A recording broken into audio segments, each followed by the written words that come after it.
I know there's a little bit of lag. All right. The So, show hello is everybody. live. Long Yes. time not being here. So, guys, for anybody who's listening, I really wanted to chime. I mean, you all did make great input, so I wanted to give a little bit back from my perspective.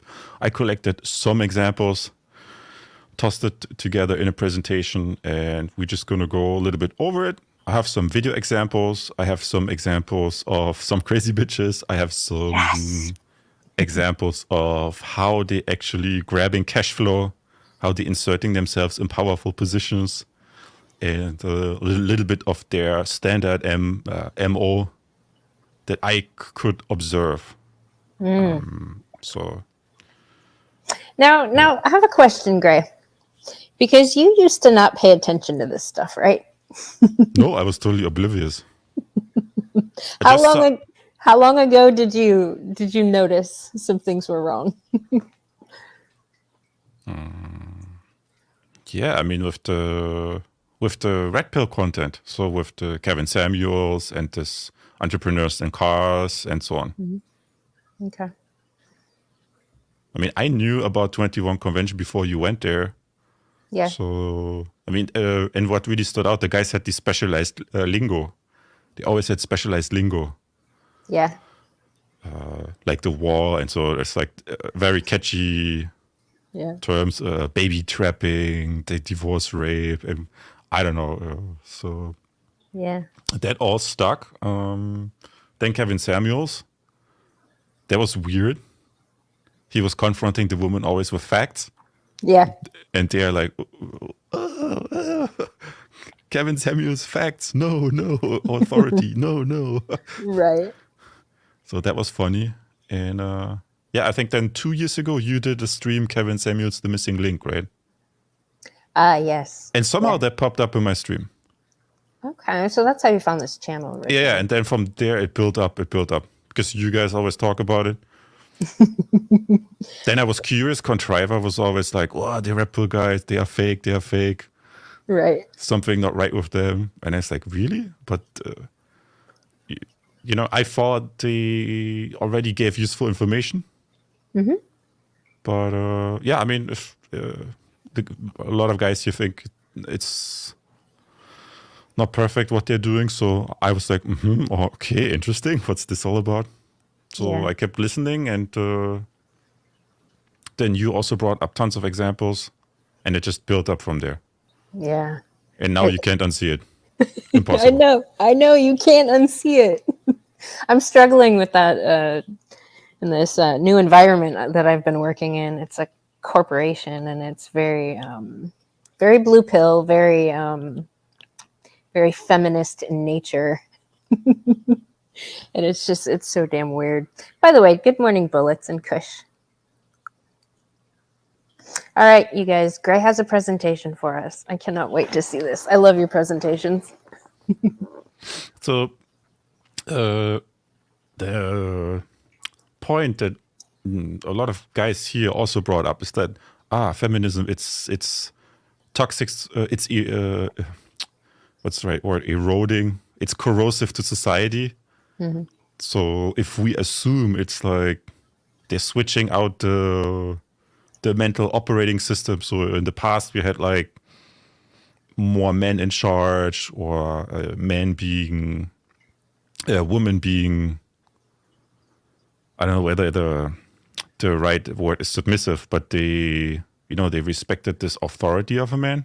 And now that that's all gone, and the thing with culture, from my having spent like a year in Japan, the thing with culture is it's to the individual, it's so immediate.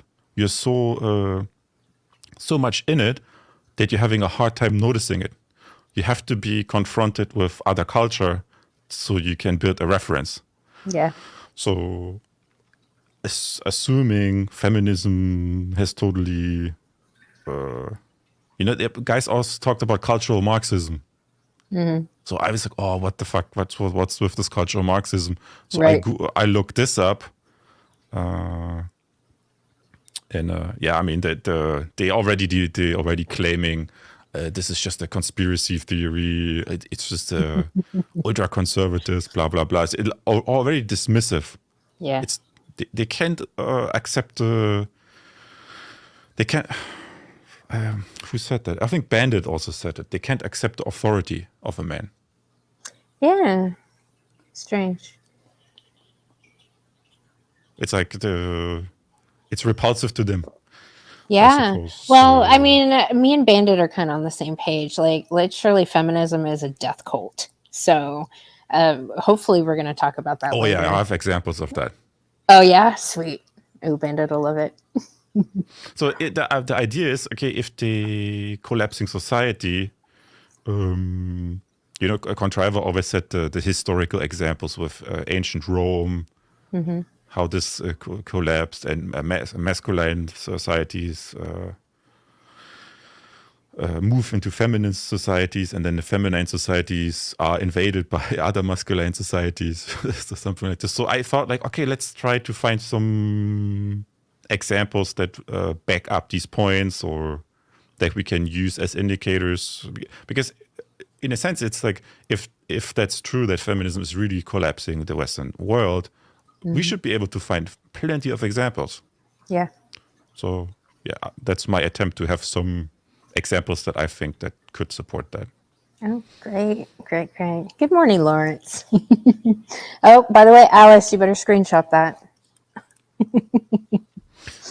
So, and what I'm going to maybe suggest, since I found so much material, Yeah. that I just, in this presentation, I touch upon like three categories. One's the migration, because I think this is very fundamental, the migration, because it also has to do with demographics and who has how many babies and so on.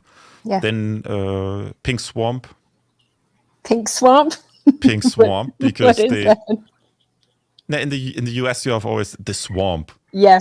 Yeah. where Yeah. some cronyism is going on. Yeah. Cronyism, white collar crime, whatever, shady deals. So Yes. I think it's the swamp, but it's the pink swamp.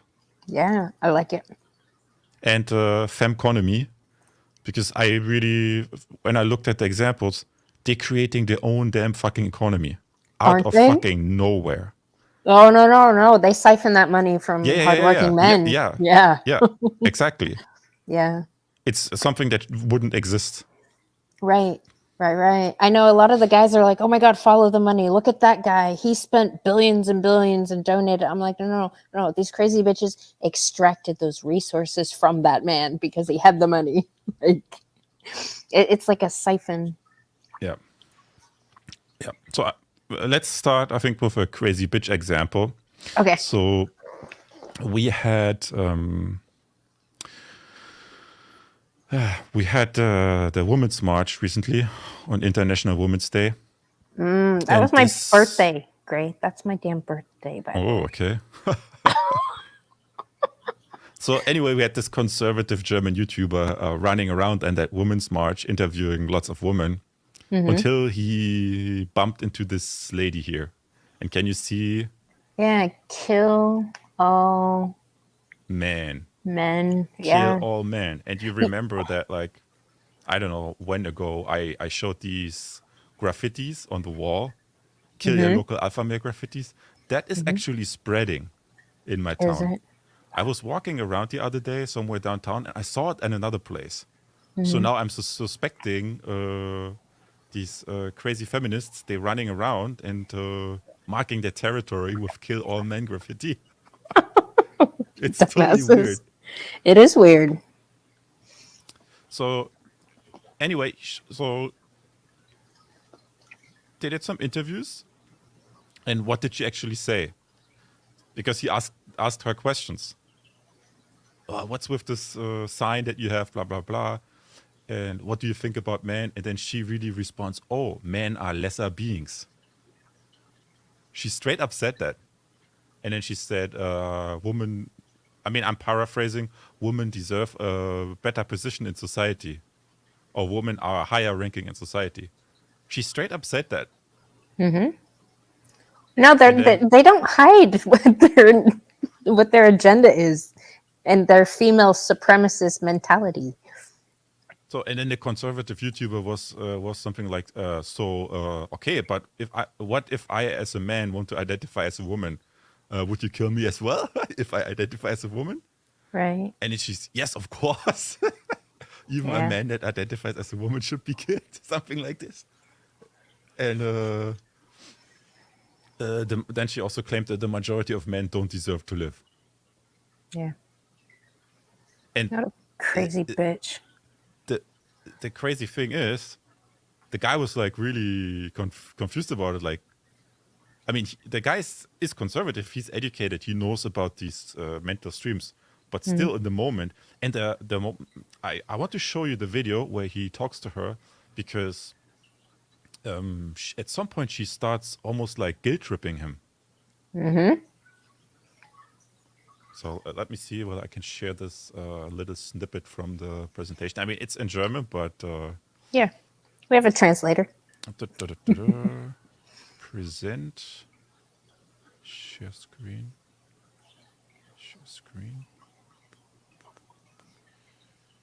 share tab audio.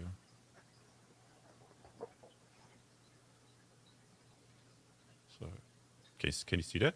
Mm-hmm. So this is the gentleman. He always goes to. Oh, wait, hold up. Let me put up my fair use banner. Oh yeah. There we go.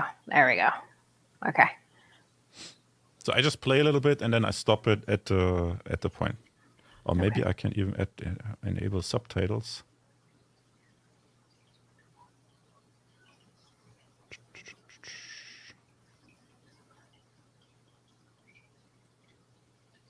Andere etwas absurder, wie immer. Aber dann kam diese junge Dame ins Spiel. Männer sind geringere Wesen. Yeah, men are lesser beings.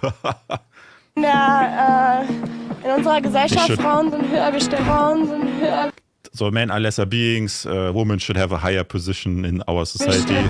Wenn ich mich jetzt als Frau identifiziere, müsstest du mich dann auch umbringen? Oder Or if I identify as a woman, will you kill me too? So something like this. 100%. Die meisten Yes, Männer verdienen es nicht zu 100%. leben. The most Ja, men Männer don't sind- deserve to live. So, and then he goes on, yeah, I know this already, this type of arguing from this and this and this. Mitgründer äußerten sich da nämlich ähnlich. Gehobener sind die Rassisten und Yeah, and then he points out, okay, we are the racist, but actually they are the racist. He just points out that she's not logical whatsoever, but wir sind die Sexisten.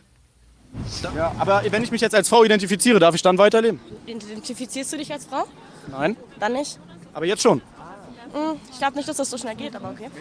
Also, was machen wir jetzt mit dir? Kill all men. Weil du bist ja sozusagen das Klischee, warum Leute Feminismus ablehnen.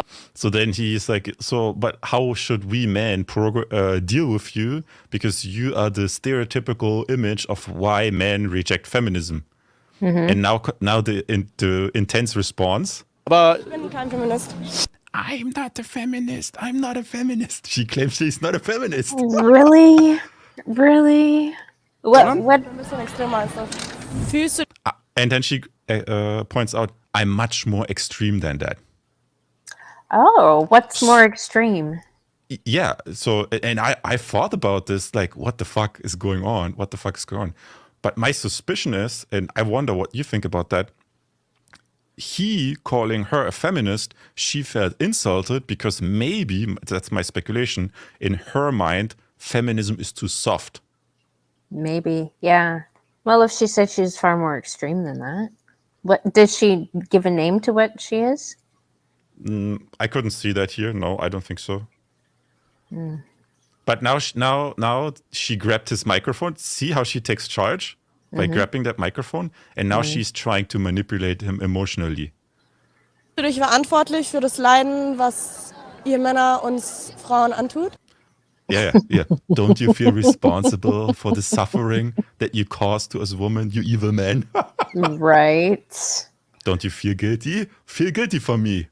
Yeah. Be my little lapdog. Feel guilty for me. I want to kill you, you evil man.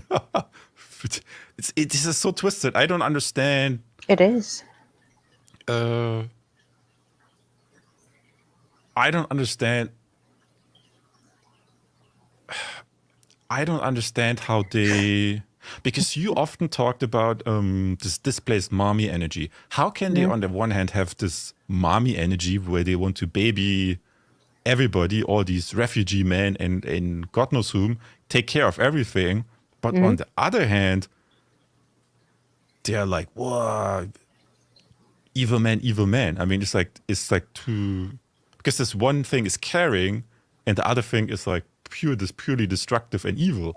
Well, he was a white man, so I'm sure that plays into it. Like if it's a white man, it's like, oh, you got to kill those, and the refugees are the dispossessed minority group or whatever. That because white men bad, everybody else in society is suffering. So I think that's how they try to rationalize it. Because if the dude was anything but white, which do you think she would be behaving that way? Say he's a refugee. She would treat I the mean, refugee differently. I don't know. Like Maybe. you had a little bit of experience with one of these refugee Oh yeah, mommies. yeah. That lady was a lot older though. Mm. Yeah, but it's right. Yeah, yeah. It seemed she was antagonizing us for why don't you like these? Why are you afraid of these refugees? Yeah. Implying that we are afraid of them. And I think she was like thinking that's funny somehow. Like, you are a lesser man. Why are you afraid of them? You are a lesser man. Why are you Right. afraid of them? Yeah, it's a guilt/shaming tactic. And I told you, I didn't talk with her, but she drove another man mad, just in a couple minutes. Yeah. Just after 5 minutes talking with him, he was like losing it. Yeah. Emotional terrorist, Gray. That's what these crazy bitches are. They are so ideologically infected and so mentally ill that I think they've been conditioned and brainwashed to actually believe this shit is true because they get super emotional about the shit. Like,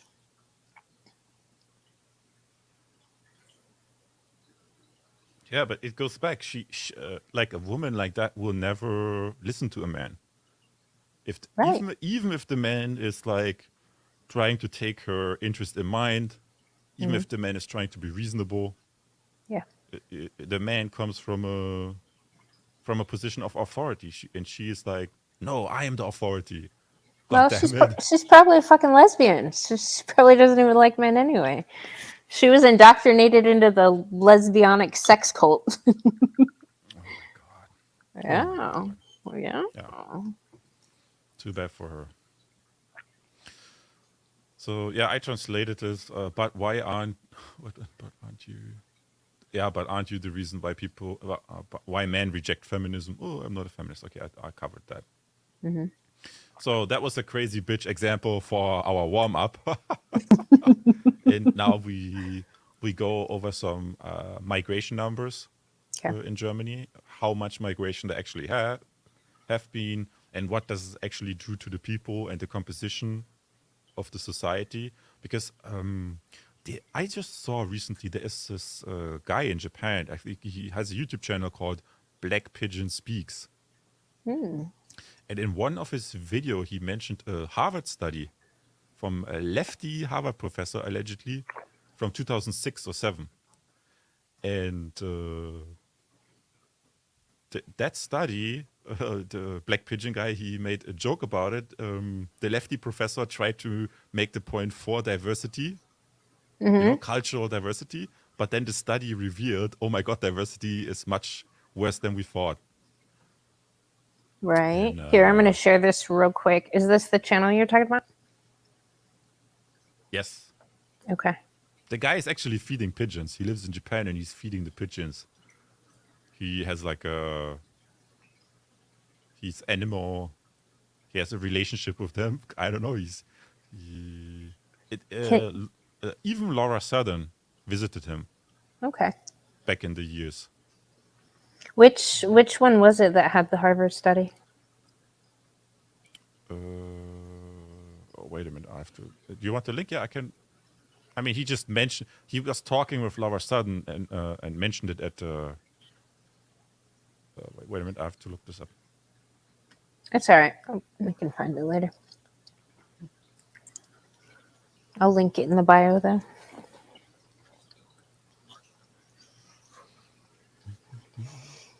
By the way, good morning, Sith.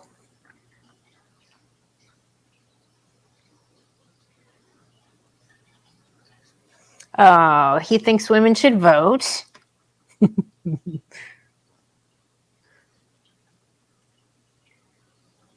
Okay, I can find it that quickly. It's But okay. I have the Harvard study. I have it saved somewhere. We can come back to it, or Okay. I share it and do you put it in a video description later on or something like this. Okay. But Have a look. this Harvard study is real.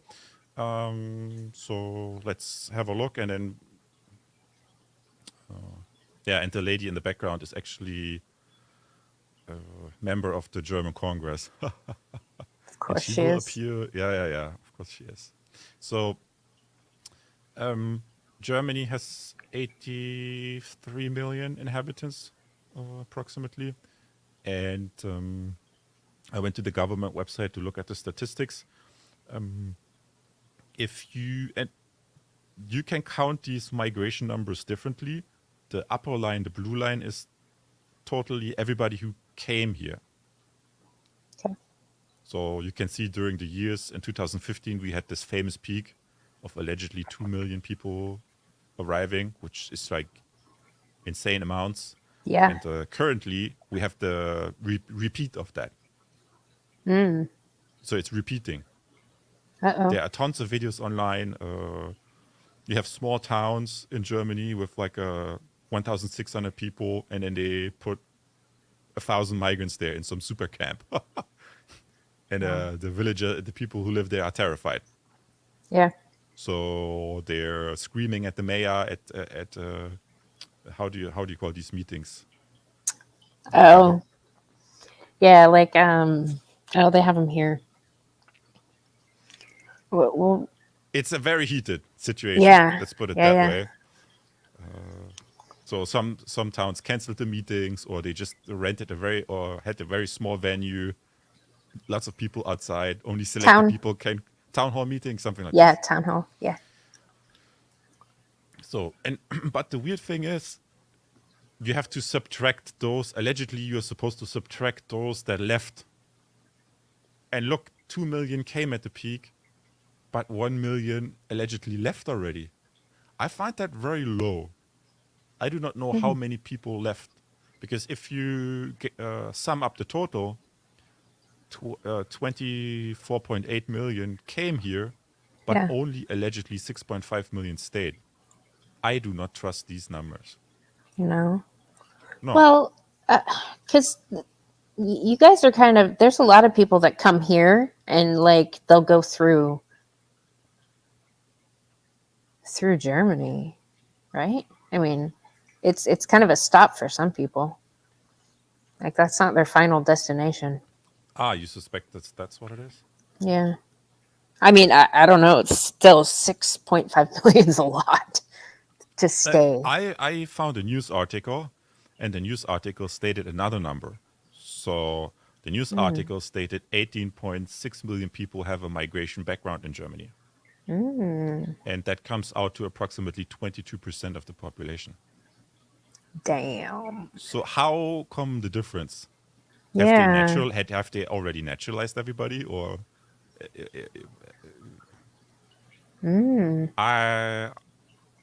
I do not know how the government does their numbers. But I think this is a good number, 18.6, Yeah. because it's like it's more in the ballpark, I would say. Yeah. So now keep that in mind. 22%. This article is from 2017, so maybe we're at 25 or now. Maybe Right. It's trending higher. That's already in and of itself significant. But birth rate. Foreigners 2.2, Germans 1.4. Now again, I don't trust these numbers. Right. I would suspect the German number be maybe like 1, Yeah.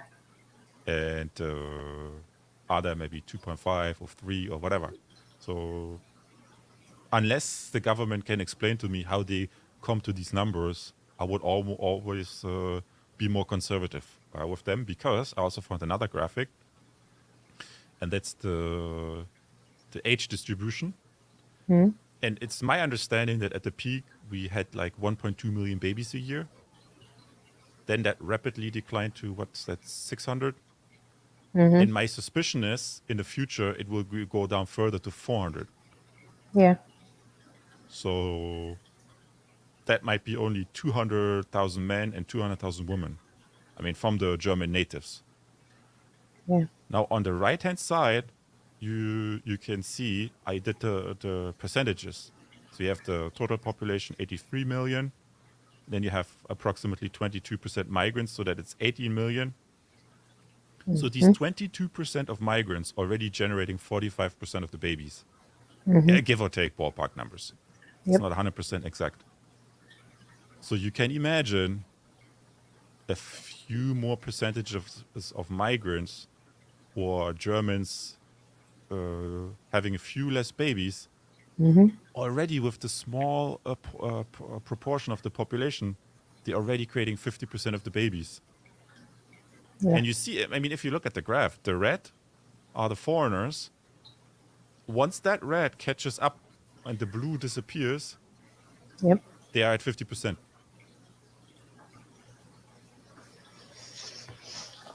And if they are already almost 50-50, let's say you send your kid to school, how do you have cultural absorption? There is no cultural absorption.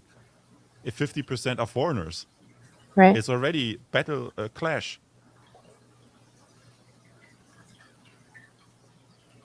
And then Well, maybe imagine you have a feministy teacher teaching the class. right. Oh, they'll just indoctrinate all the foreign kids.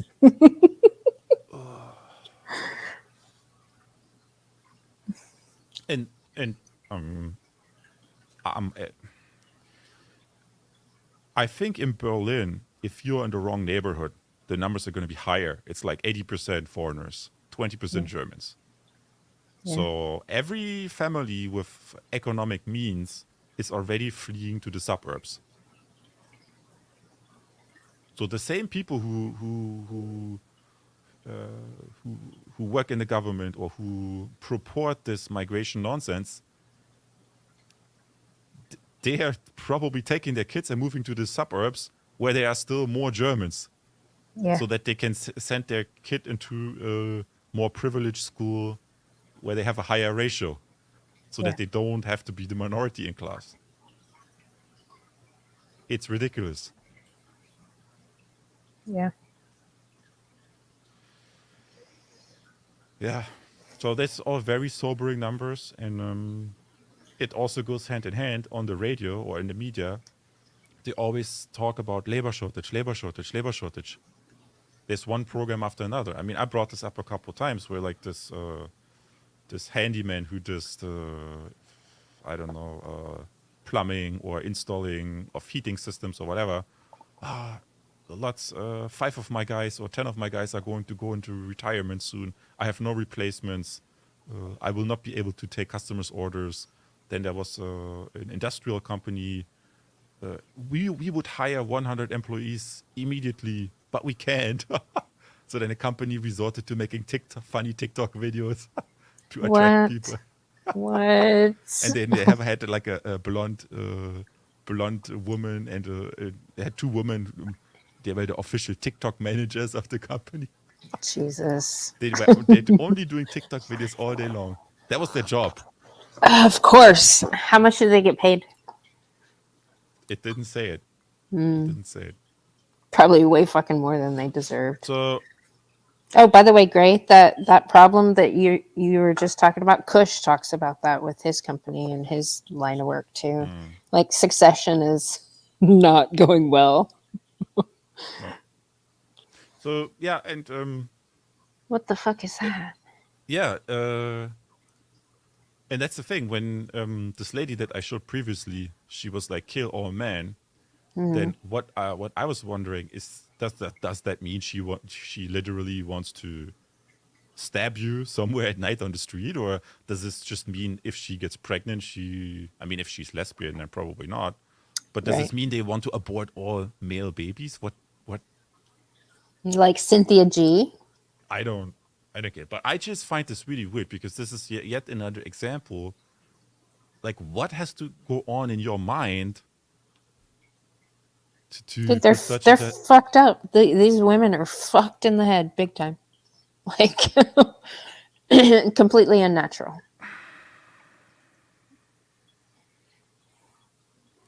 so? And one thing that I always have on my mind is this chaos when these swarms of people like literally flooding into Europe. So I digged out some old footage from some independent German journalist because he went there and did like really underground reporting and showed some examples. And he also accidentally bumped in one of the government officials, one of the women that also was there. And let's see what he talked with her. Okay.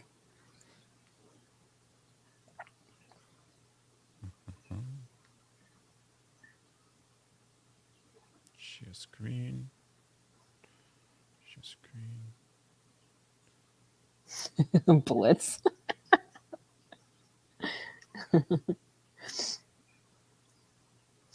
Is it visible? You're good. Okay, so this guy, he has to do this on his. I think he finances himself. He travels. He speaks some Arabic or whatever. He goes into some fucking war zone. So he was also there. So let's look at the guys. Yeah. Yesterday, the situation is very, very bad. Yes. Very bad. 5,000 people cross the border. Some people injured, some people arrested, some people. Yeah. And what happens now? You have to wait here for what? No, we have to get the train. On the train. On the train. So you wait here for the train, and then you go. Yeah, they're all shouting Germany, Germany. That's where What? everybody wants See you to in go. Germany. Inshallah. Wir brauchen ein humanitäres Visum. Die Leute brauchen. So, and this is the government official. Guess how much she earns? 6 figures, easy. 15K a month? 15K a month. Yes. 1.5. 15K a month, yeah. So she gets 15K a month. She gets office paid. She gets 12K office allowance a year for when she needs a new phone or computers or furnishings for her office. She has a staffer. Her travel, I think she can discount her travels. And a portion of the 15K is also tax-free or tax-exempt because she is a government representative. Right. And now she is there talks about, these people need a humanitarian visa. Eine legalen Möglichkeit der legalen Einreise nach Deutschland in andere EU-Staaten. So ist es ja, von einem Land werden sie zum anderen geschickt. Die Leute laufen Kilometer. Sie haben es ja gesehen, kleine Kinder, Babys, Schwangere. Heute habe ich eine 85-jährige, mindestens 85-jährige Frau aus Afghanistan gesehen mit einer Großfamilie, die teilweise dann getragen wird. Es ist unzumutbar. Ja? Und hier ist ja, ich meine, die Leute werden von Freiwilligen, von der lokalen. Says the woman who earns 50K, comes out of the office. Too bad she doesn't have a driver abroad. Did you say 1.5 or 5.0? No, 1,000. No, 15. Okay, that's what I 10,000. thought. Yeah. 15K are 15K, right? Yeah. So anyway, she is talking and ranting on. versorgt. Ich finde das unvorstellbar. Die Leute haben ja selber nichts, ob das hier in Mazedonien, Nordmazedonien ist oder in Griechenland. Ja. Jetzt da hinten auf der Grenze, auf der anderen Seite ist jemand von UNHCR. Gestern war da überhaupt keine medizinische Versorgung. 2 Leute Diabetes, die haben 5 Jahre. Leute. They don't have food. Right. So, and now the reporter walks around, and these people, they just have received water bottles, they have received food, but they're all just throwing it away. They're too lazy to carry. They have some papers because they travel to some, they just throw their papers away. So this whole migrant track, I mean, they don't even, my suspicion is they don't even have to carry the water. I mean, why carry the water? Why carry the food if along this trail, I mean, they're about to board a train. So it's not as if they're walking all the way. They're just like bused and trained. And then at each stop where they have to switch the train, they're like handed food and water. So they eat a little bit, drink a little bit, and dump the rest. And why carry it if you know at the next stop you will supply it again as well? It's just like, it's ridiculous. Yeah. And that government woman, Right. These poor babies. yeah, and the guy walks around. Voll, halb voll. Und da ist noch mehr. Noch mehr. It's a waste. Noch mehr. Ja. Da geht's noch. So yeah, here food. It's all prepared. I mean, I mean, who pays these organizations? I mean, it's just like clothes. They throw everything away. Yeah. And at some point, I think the lady, what does she say? She says, yeah, but it's so unfair. Germany doesn't take that many. Oh, look at Lebanon. Lebanon has already 25%. I mean, I just showed you. We also had close at 25%. And in Lebanon, they don't have water. They don't have this. And it's so horrible. We can't leave them in these other countries. Too bad this bitch doesn't know. That's just where he came from. Right. So he doesn't say anything. He traps her with these questions. Sind noch nicht mal vor Ort, dabei ist das ja nun das ist ja nicht erst seit gestern gekommen, diese Situation hier. Heute ist es ja wohl Zugang für Flüchtlinge schaffen. Das sind wir haben alle die Flüchtlingskonvention unterschrieben, das ist unser Gesetz. Wie viele sind denn für Deutschland zumutbar? And then he asked, how many can Germany tolerate? And that question was already almost too much. Then they notice his questions are uncomfortable. Let's not talk with him that long anymore. But the point that I want to show you is, here he shows these pictures. Lebanon, no water, no electricity. They can't possibly stay in Lebanon. And then he flashes his Lebanon pictures. Oh, Lebanon, it's so horrible. Right. We can have them there. Deutschland ist eines der reichsten. Germany is one of the richest countries, blah, blah, blah. We need to take do our part, yeah? So this is like, and that's the point. This lady is totally removed. She sits somewhere in a government office. She never has been to a crisis zone. He never has, he doesn't speak Arabic. She has no fucking clue. Well, and with all our little extras at work, right? And all her little extras at work, she makes what, like 200,000 euros a year? Something like that, yeah. And then she had a shirt on that said something about greed. Oh yeah, greed is. I can look real quick what it said.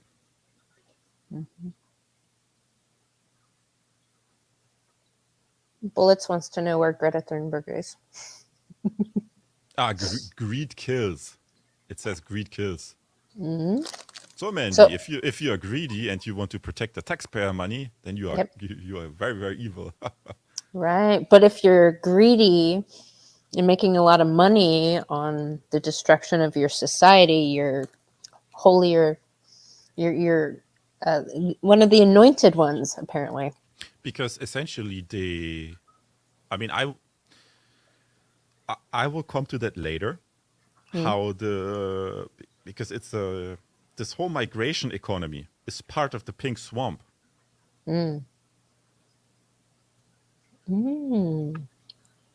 There's I think it's actually corruption. It's like a white collar crime that's actually pink collar crime. And what I would love is I would like these people end up in front of a court. Yes. Oh, they will Because it's be. illegal. They violated multiple laws. Oh yeah. Oh yeah. They're even violating the German constitution. Yep. This journalist Oh. pointed that out. Yeah. What? No, he has some other videos where he has tons of videos on his channel where you just in one he reads the German constitution. And basically you have the right to, if they destabilize the country, you have the right to resist. This is your constitutional right. By all means necessary, as long then you'll as there get are no other remedies available to you. right, but then you'll get shamed and guilted for doing so. Yeah, of course, because you're the male authority. You're trying to speak authority, and they cannot have that. They always have to reject authority. It's very weird. Well, but they listen to the other women, other feminists that came before them. That's who they take their cues from. It's who they're modeling. So they do listen to some authority. It's just not male authority. Yeah. So I share one more video and then we go on with the presentation. Unfortunately, the guy has so many videos, but it's basically they come from the Middle East. They take one train after another until they arrive in Europe, and then this is at the last train station before they go to Germany. And he later is on the train. On the train, mostly men. But it's just like train load after train load after train load after train load. And I just want to show to you how this looks like. You have your own border crisis in the US, but this is like somewhere in Europe at the major train station, the chaotic scenes.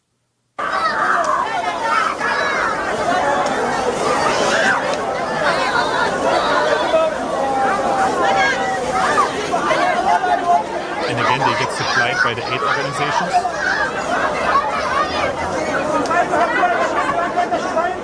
And the train station is packed to the max.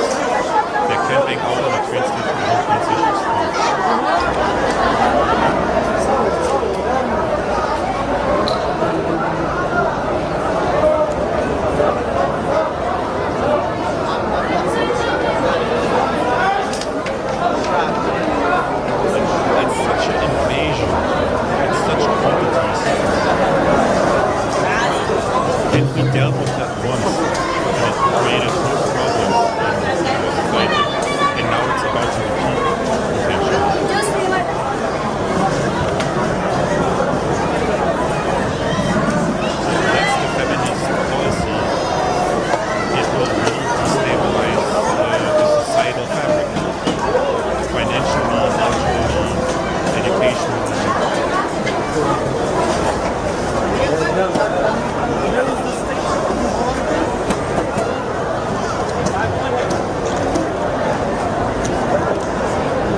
I think this is enough because you can watch this for hours. And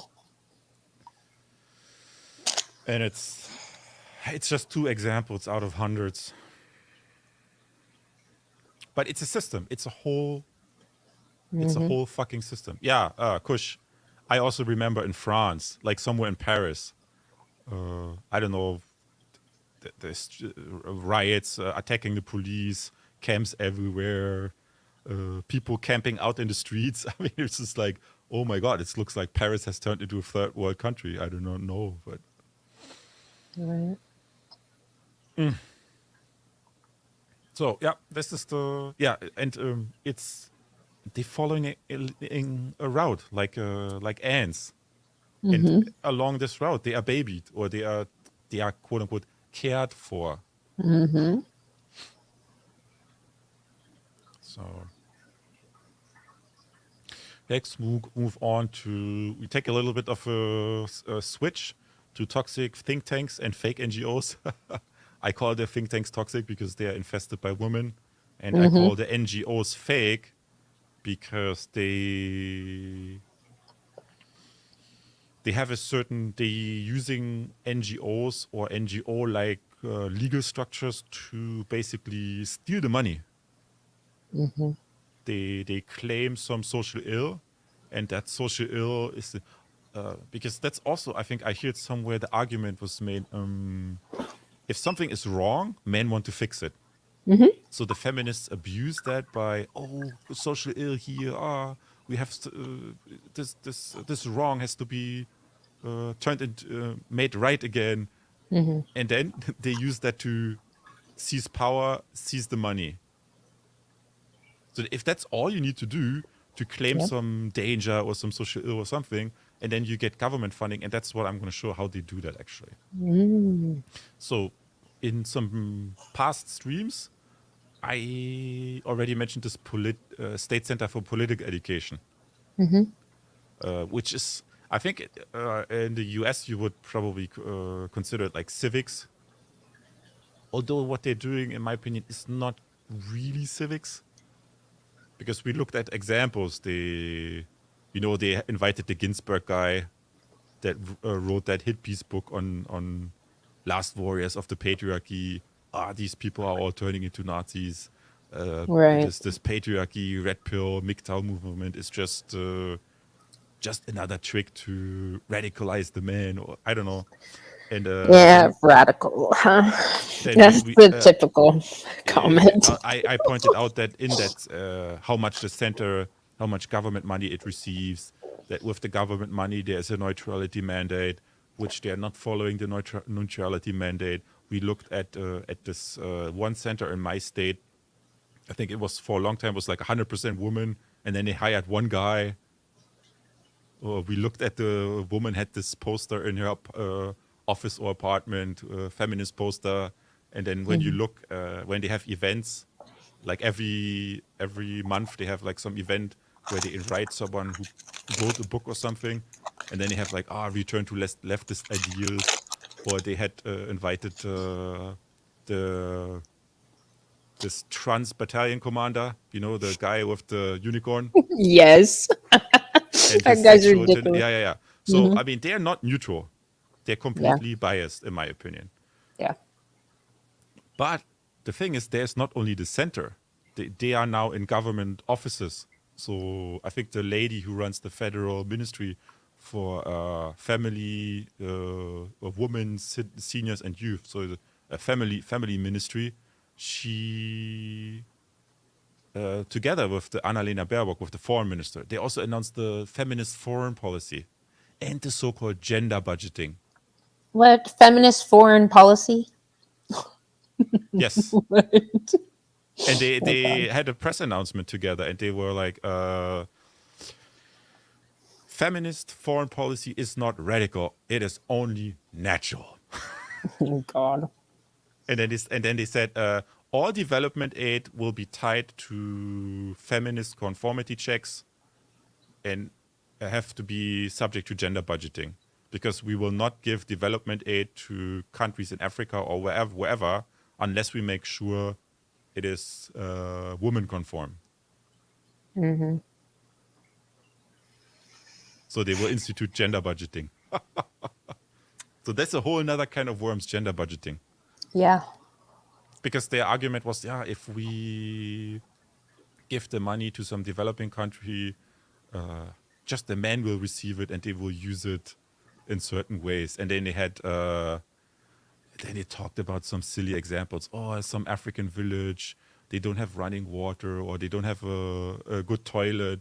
And the man wanted to build a toilet, but they wanted to build a toilet at the edge of the village, but they did not consider that the women of the village have to walk to the edge of the village at night when they go to the toilet, and this is so horrible. And that's why we decided we must make sure that when we give money, the women's concerns are addressed. And their glorious achievement was the money was only given after the toilet, after the men were forced to build this toilet house in the center of the village. Jesus. You can't make this up. Or something like this. So, Yeah. so you have the government ministries, you have these quasi-government institutions, but the government also launches various programs. And one program that caught my eye is the program to a pro-democracy program. You know, so state program. This state program hands out grants or funding for projects that aim to protect the democracy from danger. And then you have what they basically do is, if you want these government grants, of course you have to apply. So what do the feminists do? They create legal entities, associations. Then in this case, the example that I picked, the Center for Liberal Modernity, founded by politicians. So you can be a former German politician or a current German politician. You create a foundation, an association, a social LLC or whatever. And these social LLCs, they are tax-free. Oh. And then you can have your loyal feminist followers. They work in that LLC. So you get taxpayer money. You funnel it into a legal entity that's tax-free, and you have jobs. Yep. And you use these vehicles influence. And guess how many programs this one, or how many grants this one program, Live Democracy, gave out? How many? 600. Is that a lot? I suppose so. I mean, I do not know about the modalities, but But we all will to look at- women, right? You take taxpayer money, you put it in a tax-free vehicle, and you have status, you do the research. I mean, they have shitloads of. For crying out loud, I have found an example where they have. We had the conspiracy hotline. Yes. That was already weird. Yeah, that was But fucking now weird. they have a anti-feminist incident report hotline website. That's actually, hold on, great. That is good news. That means that they're seeing people that are, pushing back on feminism as a true threat. That's good. I mean, it's not good that, your neighbor can tell on you, but Yeah, they want to gather information. Where does the anti-feminism pop up? How does it look like? And then they gather that. And because they are in the spider's web of the people in the government, people in the nonprofit, in the fake nonprofits, yeah. they granting themselves and their friends these programs. So yeah, I mean, so this program, 600 projects. So if we wanted to, you can actually, it seems, query the projects. We could look at 600 projects, what they're doing with the money. Ooh. Because they somehow talk about it, because they Yeah. think they concealed it with their good cause. Yeah. So, yeah, the Pink Swamp. So they have a website where you can actually apply for this federal program. Huh. And they have guidelines how you do it and what topics they promote and so on. And then you get financial support. And just this year, they added an additional 100 programs. Jeez. So it says in the federal program Live Democracy from this month will fund 100 new projects across Germany to react to the current anti-democratic developments. They just call it anti-democratic developments. It's And an we will get assault the on money. democracy. So let's see 5 short examples what they're actually bankrolling. So apparently nonprofits and universities will work together in a project to set up digital education and training programs for social workers. Of course.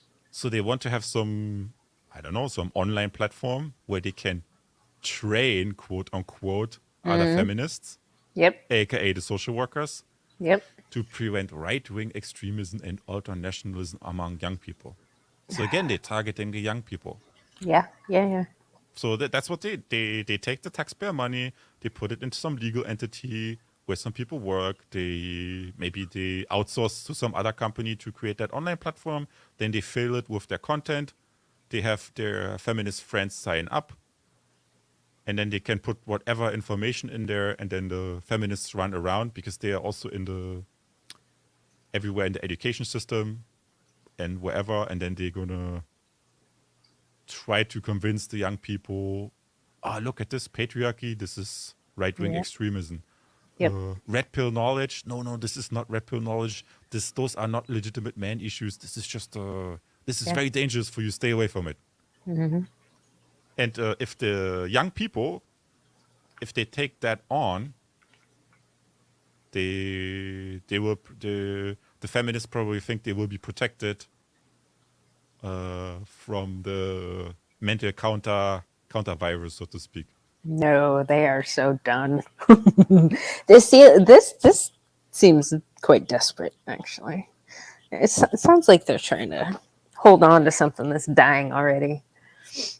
And so looking to it, it's like always they have some foundation or some whatever. Here it's the Historical Ecological Educational Center, whatever that is. Will, with the project Dispute Yourself, test new approaches for strengthening democratic conflict skills and among educationally disadvantaged young people in rural areas. So you see the trend. You just have to come up with something that fits this description, and then you can apply and you get the money. And it goes on and on. Like 600, there are 600 of these fucking programs. There are 600 social LLCs or whatever where people live off of that. I mean, of course, the funding is always for a certain period of time. Maybe it's over a 2-year period. But what do you think happens 2 years from now? They just come up with a new and they reissue new funds. Yeah. Yeah, let's do it again. So in the next 2 years, Care Germany will develop the business game. Hooray, the world is ending. You can make this up to give young people an even better understanding of the connections between the climate crisis and migration. Oh, God. Associated social and ecological dilemmas. So then they will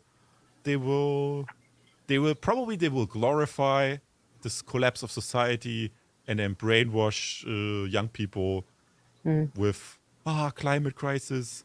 This is much more important. Climate crisis. Migration is our rescue. We have to fight against climate change. Otherwise, the social issues. Evil capitalists. Whatever. Hold on. Just make this make sense for me, Gray. How is taking on a whole bunch more new people into your country and putting a big burden on a system that can't really handle that many people? How is that reducing your carbon footprint? It seems like it's adding to it. Right? Everything has to, Yeah, I mean, yeah, actually, they are actually planning, the government is planning to mandate what you can use to heat your home. Oh, so they're doing more regulations. If you heat your home with natural gas, beginning next year, you cannot install, if your system breaks down, you cannot install a new one. You have to ask permission from the government regarding that, seek their permission, and then install it subsequently. By the way, hello, contriver. I'm Gray's doing a presentation. exactly. I'm not butting in, and I'm going for a walk. I'm Okay. coming in within an hour or something.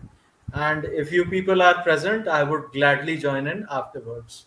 So Okay. take care. I'm going for a walk. Okay, Thanks have a good for walk. checking in. Yes. It is my evening walk, ladies and gentlemen. All right, we'll see you later, contriver. Yeah. I mean, they have. I mean, I know. I have another thing up my sleeve with the queen of real estate that works at the official government foundation, and I can highlight actually where she is and how she lives her life and what stupid ideas she comes up with. But it's everywhere. I mean, you're not gonna have combustion engines. They want to get rid of the combustion engine. You can only drive electric cars. You can't. I think at some point they talked about the solar mandate. If you do new construction, it has to have solar cells. I mean, there's lots of. They just did a real estate tax reform. Like one older gentleman, he's probably going to lose his property because the taxes went up 1,000%. What? Well, I mean, it's with one caveat. I believe the real estate taxes in Germany are incredibly cheap compared to the United States. Yeah. However, since they are planning to do this reform or are in the process of doing this reform, it's in the responsibility of the individual states, member states of Germany, to how they exactly institute. You know how you have different real estate taxes in California and Florida. But in the case of this one gentleman, he had bought this property with his wife. I don't know, 30 years ago. Very affordable, and it was a big property with a creek running through it, but a tiny house, an old house. They paid everything off. The property is completely paid off, and they're retired now, and they don't have a big retirement, so they have to, cost of living going up, energy prices going up, so they already stretched thin, and in his particular state, very stupidly. Normally, I think normally the way it's supposed to be, you have the plot of land you live on. You pay for that plot of land, and then you pay for the square feet of your house. So the bigger your house is, the more room your house is, you pay based on that. So they calculate it differently. They calculate one for the land and one for the house. And the land usually is affordable, and if you have a big house, it becomes more. But in this case, in his state, they decided to do it differently. They just take the land, they ignore the house, and they take an average. So for him, it's the worst combination because he has a big plot of land. Right. In a tiny house. Where the creek runs through, where he can't even build on, and a tiny house. So he is charged as if he has a monster mansion. Yeah, that's fucked up. It's really unfair, actually. Yeah. Yeah. And then he also talked about how the government is trying to trap you. They send you, you're by law, you're required to submit some information, and then you get a letter in return, but it doesn't state the amount. If you don't counter sue or go to court with that, imagine you get the letter and you think, oh, no numbers told me yet. Right. if you don't immediately react to that letter where there is no price mentioned, it counts as accepted. Mm-mm. You can't fight it anymore. Mm-mm. That shit's illegal, man. Well, so let's look at 2 more examples and then move on. So the registered non-profit Heroes is developing a mobile app-supported escape room that aims to sensitize young people to the topics of extremism and strengthen their media skills. So they just do whatever. No, this is the brainwashing. I fucking watched it happen. The one channel that I follow with the radical lesbians that were so happy about the lockdown and getting all these Zoom rooms available. Dude, they funnel these young women into these rooms and they have them go to one and then another, and it's like this first one they traumatize the fuck out of them with all this, man bad, they rape, they kill, like be afraid of men. And then they move them to a different room for therapy where they're like, oh, it's okay, we're here for you. Like, this is fucking brainwashing. This is how they're doing it.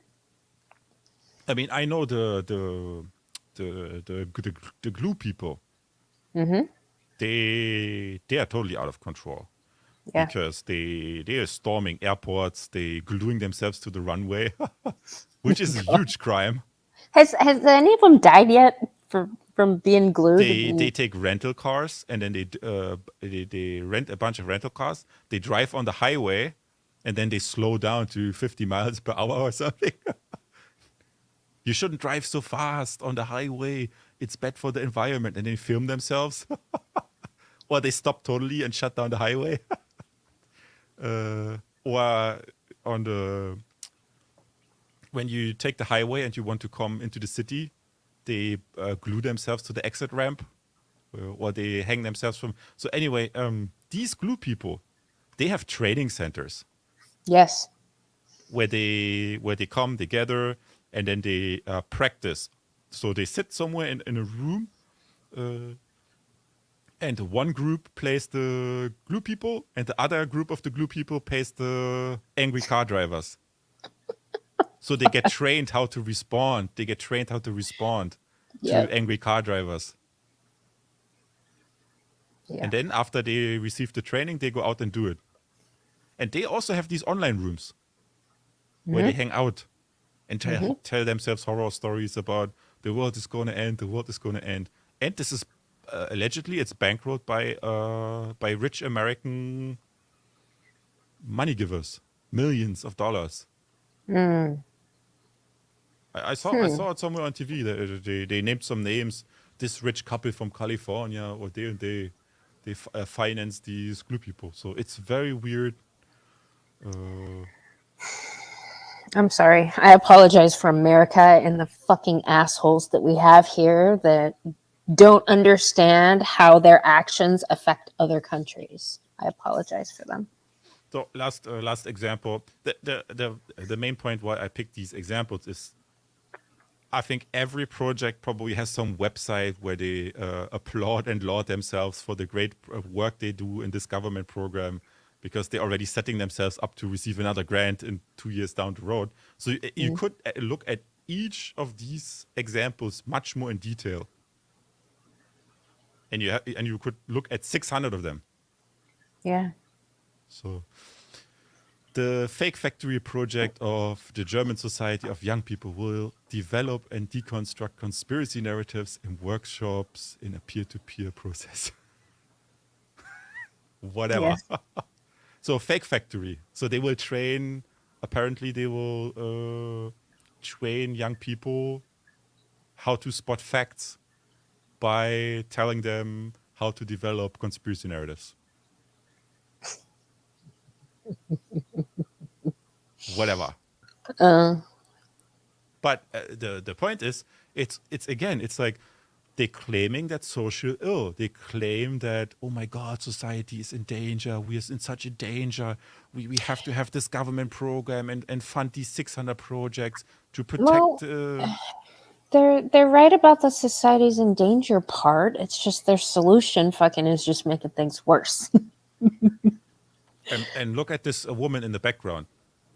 That is actually our interior minister. And she went the Qataris. She went to Qatar to the soccer World Cup or whatever. Mm-hmm. And the Qataris explicitly said, no trans, no gay, no markings, no support for this shit on the football field. And the football And association. look at her armband. She has diplomatic immunity because she's the fucking interior No. minister. And she So abused her diplomatic immunity while being a guest of the Qataris. Fucking bitch. What did they do? Did they do anything? No, I don't think so. No, they just kept it quiet. So diplomatic immunity means you can do whatever in the hell you want? I want to become a diplomat, Gray. Maybe that's what I need to do. It's because they wanted some soccer team to wear these armbands while playing the World Cup, and obviously the football association said no, we are not going to get involved in this political stuff. Right? And then the feminists were upset. So her big honcho sister, we are still here. She can't be given a parking ticket either? What? I'm going to have to look into that diplomatic immunity. So, so you will receive preferential feminist funding if you actively engage with conspiracy thinking, narratives, and false information. Mm-hmm. If you strengthen democratic conflict skills and make the society more capable with dealing with social and controversial issues, and support for new approaches in selected phenomena of group-based hostility.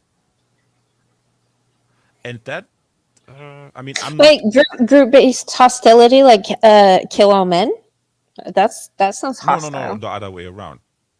If you are anti-feminist. That's how I took it. Yeah. Because they probably see this anti-feminism as a danger. Because it's group-based hate. The group-based hate from men against women.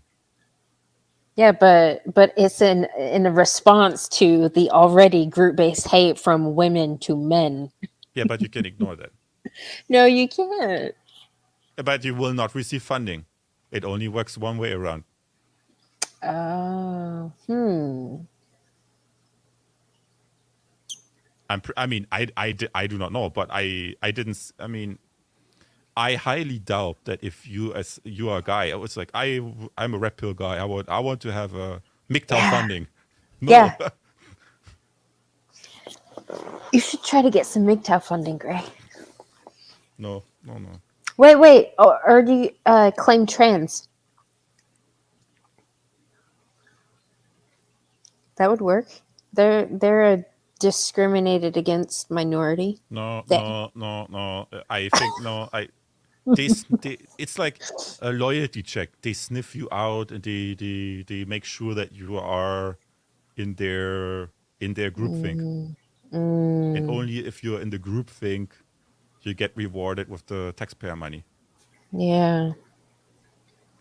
Because they prevent right-wing extremism and ultra-nationalism. So basically everything that's conservative. Yeah. So if let's say I'm super religious, I'm running around waving the Bible, oh, this is all sin, I don't get funding. So at the Center for Liberal Modernity is one example where they are raking in the cash. And there is one character that's working there, this lady here on the side. And she also did study what? Gender studies, of course. Of course, gender studies. And we're going to look at 600 programs, 600 legal entities. And this is one princess that works there. Princess. Hey, Gray, keep talking. I need to run to the bathroom real quick. Yes. I can still hear, though. So Princess. for everybody, Your little emojis. for everybody who's watching this, so she works at this think tank or whatever social LSC that claims to protect society and do so many good things for society. And what is her area of interest? So she studied gender studies, I believe, and Eastern European studies. And from what I could ascertain, I think the way they communicate is just like, oh, we are just protecting you. We're protecting you from the evil patriarchy or from whatever, because we cannot have people who are hostile to democracy, and maybe the red pill knowledge is damaging to democracy, or you could fall in danger of dangerous Kremlin propaganda, and this lady will protect you from everything, because she believes basically that the evil forces are using the internet as a radicalization machine. So technically, what we are doing here, coming together, talking about men's issues or feminism, they would probably frame it as, oh, we are hanging out here online and we are radicalizing ourselves. And they have to keep a close watch on, because the internet has so many rabbit holes where you could dive into, and then there are all these dangerous conspiracy theories, and we do not want people to radicalize themselves. So that's why she decided in this foundation or social LSC with taxpayer money to become a counter, how does she call herself? A counter media specialist. She's like a counter media specialist, protecting the public from dangerous counter media. And I found this that she wrote somewhere, how disinformation and conspiracy myths radicalize. More and more people using this so-called alternative media. It's such a dangerous source of information. But a large proportion of them spread disinformation and conspiracy theories. Oh, so very dangerous. It's not good. Yeah. This Fucking is such a scared little. far-reaching. The internet, people speaking freely on the internet, this had such a far-reaching effect on society. It creates such a distrust in democracy. People don't even believe in science anymore, and now they don't even believe in the media. So that's what she researches. She's basically paid to be online, listening to podcasts, YouTube channels, and to analyze everything. This is her job after going to the gender studies. Does she have a YouTube channel? I don't think so, but I'll find her on Twitter. The center has that. Ooh. So I mean, she said, in my project, I take a critical look at channels that see themselves in opposition to the existing media public. Yeah, exactly. I want her to look at my channel. We want to elucidate on how the system opposition counter media becomes a radicalization machine. So the way I took it is like we men in the manosphere, we abusing the internet as a radicalization machine to spread our dangerous idea because we are in opposition to the system. But notice how she already labels everybody. Oh, look course. over there. That's the counter media. We are the official media. That's the counter media. We are the protectors of democracy. Look over there. There's the opposition. They are against democracy. And the internet. Oh my God, this is there is no control. It's a radicalization machine. Yes. We have to do opponent analysis and then put an end to it. Yeah. You know what's funny? I sat through all those bullshit freaking feminist meetings at Davos, and they're complaining about how AI is starting to take over a lot of the censoring, and how, it doesn't catch the nuances, and they need to employ more people, because a lot of these feminists are losing their jobs. Like the cancel culture You know, Ah, yeah, and they're freaking out right now. And they're like, no, this AI isn't working properly. We need to hire more people and have more people on, because there's so much harm that's still being done, and the AI is not catching it. They even complained about in Kuwait that they got a really big online, like hashtag something feminists, right?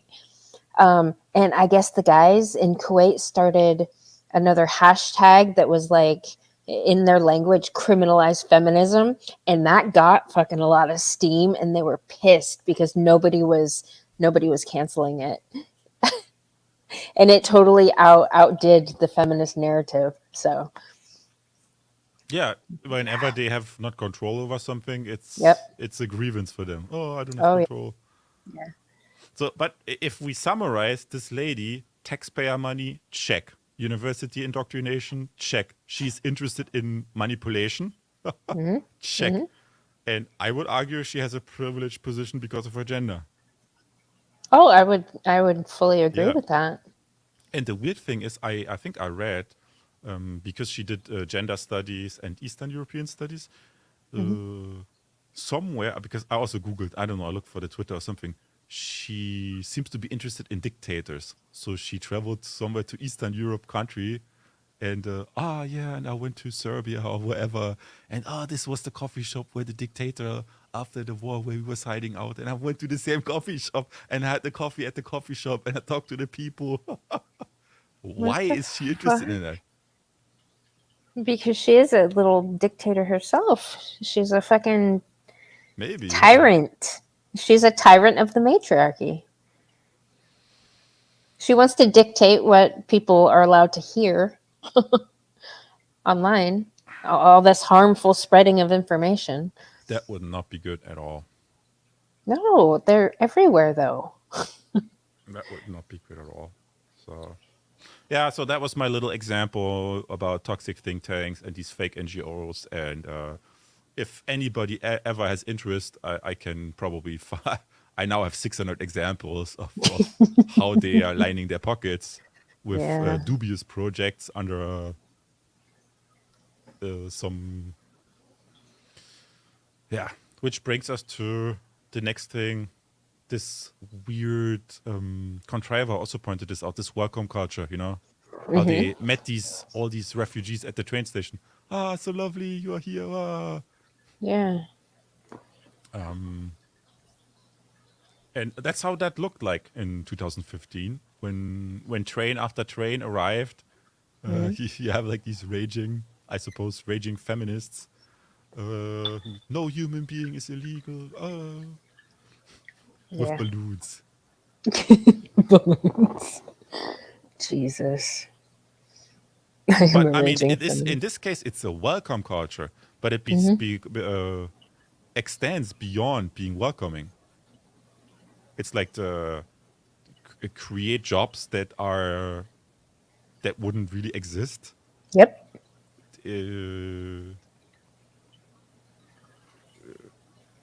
Like whether it's in what we just looked at, but this whole, I mean, we will see how refugees have to be taken care of. Let's put it that way. And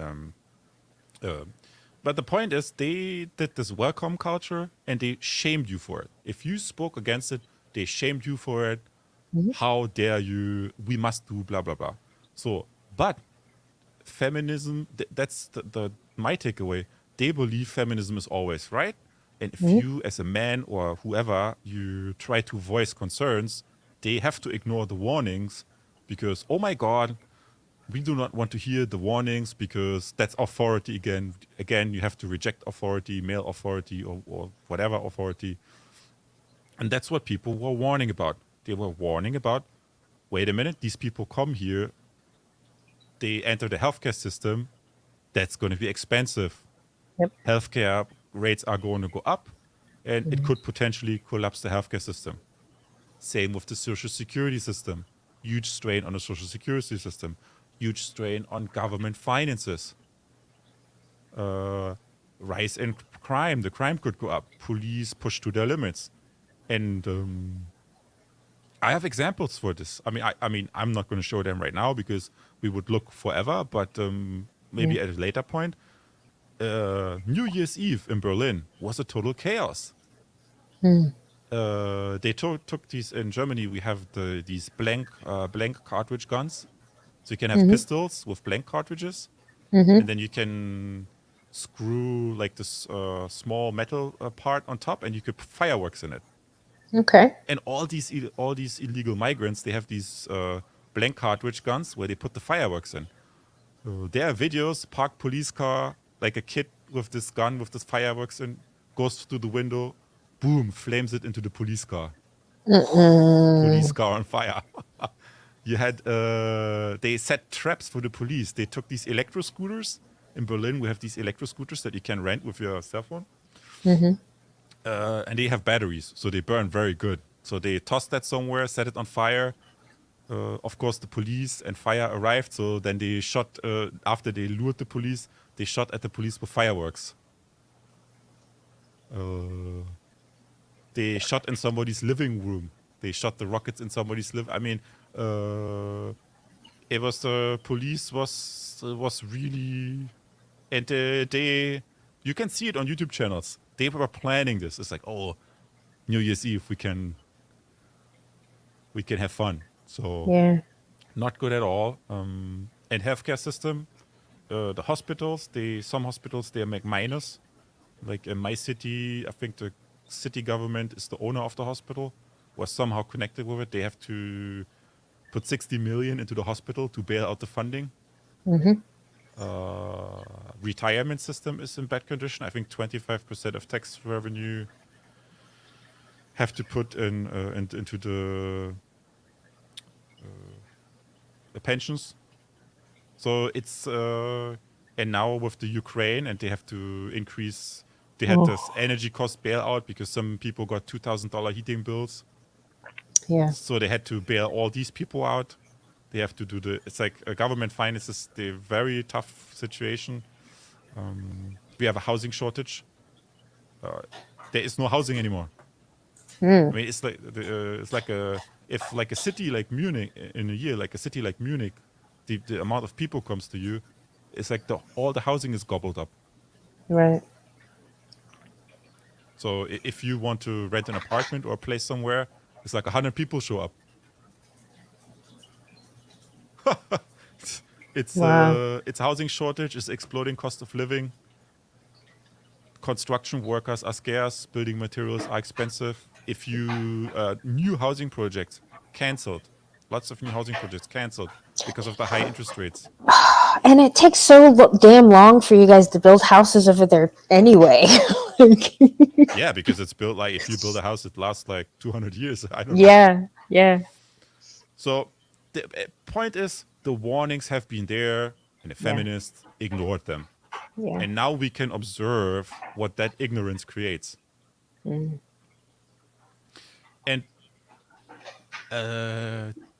this lady, back in the day, also a politician, the 15K politicians, she also went somewhere where there are refugees. And and I saw the people, and they come over the water with the boats. It's also horrible. When I visit the and then she complains at the political party speech.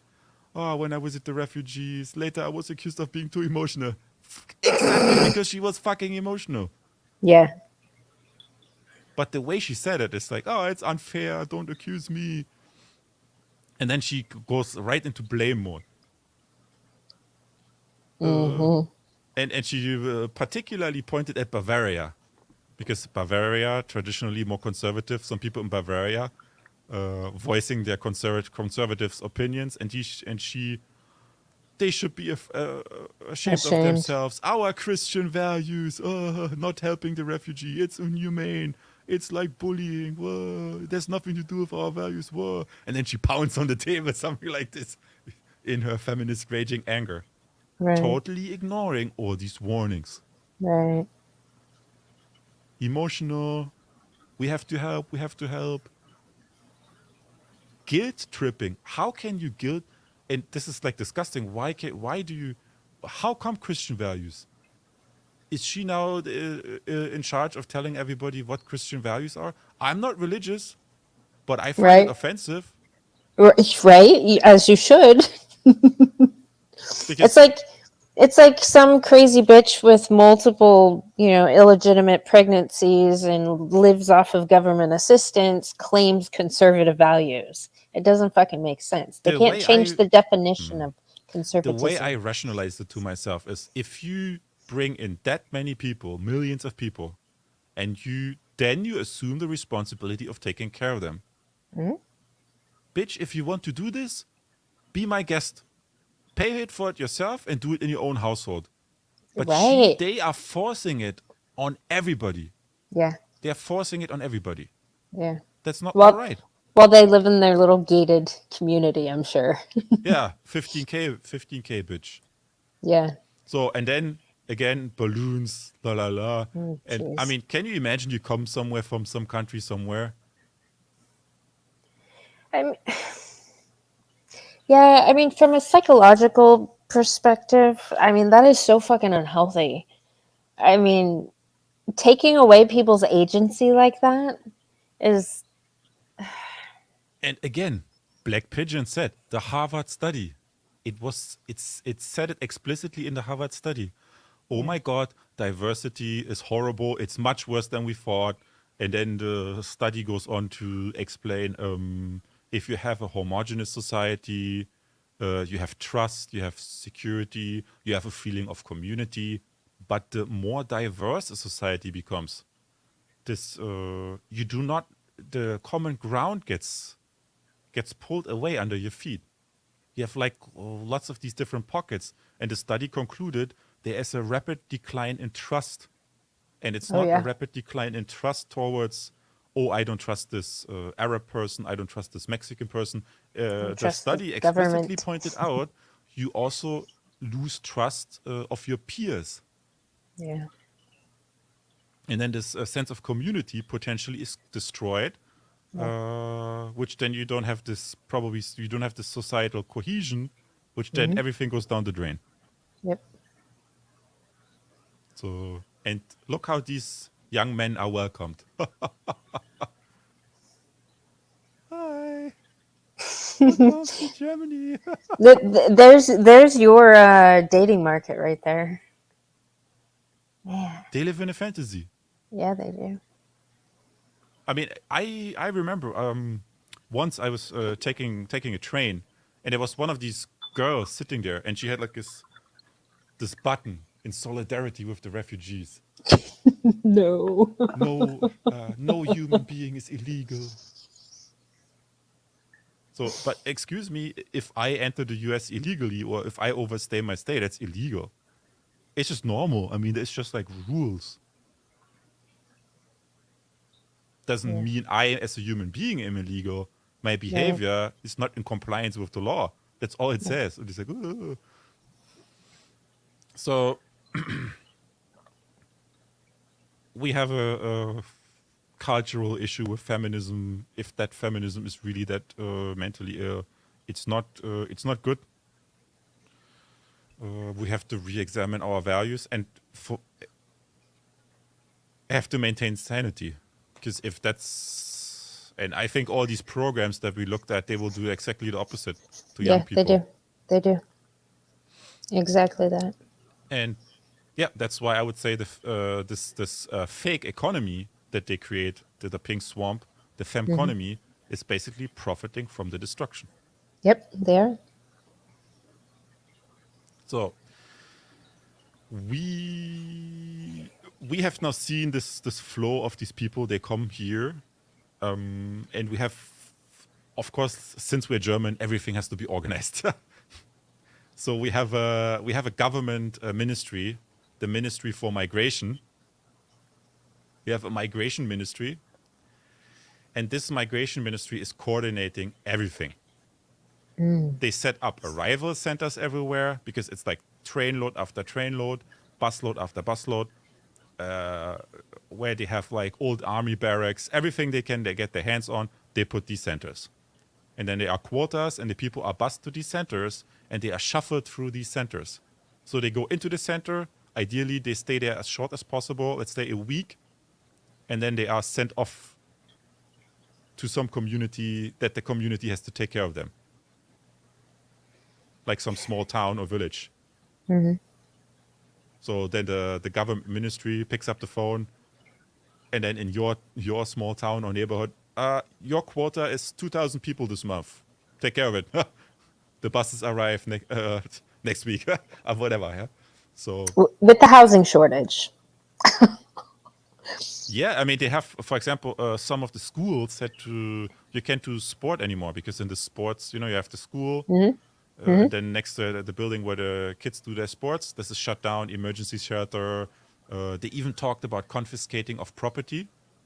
They had one mayor, and one mayor said, yeah, I mean, we tried everything humanly possible to acquire more accommodations, but we can't find anything. They had a retirement home where the retirees had to, the old folks home, where half of the old folks home was used for refugees. No. Because the operator can make money off of it because the state paid. They had an industrial area with a building. That industrial area was bought by Chinese investors. Now the Chinese investors renting out the housing on this industrial estate to house refugees. So even Chinese investors profiting from it. But the point is, he talked about, I mean, now that every property is taken, I have no other choice. There are going to be arriving new refugees. We have to look into confiscating unused business properties. At least temporarily. So, and it's like a chain. So the federal and state police, if they come in on trains, they get processed from the federal and state police. Then they bring them to arrival centers, and then at the arrival centers they get some care, and then you have all these agencies: the foreigners office, the social benefits agency, the health department. Some people are malnourished, or they have some. So it's like this huge, and that's actually the building where they're in. Look at that massive building. Now, guess how many government jobs this federal migration agency, how many people work there? Thousands. Oh yeah. Yeah. Much more than thousands. And How I many? have an image video of that government agency that we're quickly going to watch. Okay. Grab my banner. There we go. I'm going to grab a blanket. Be right back.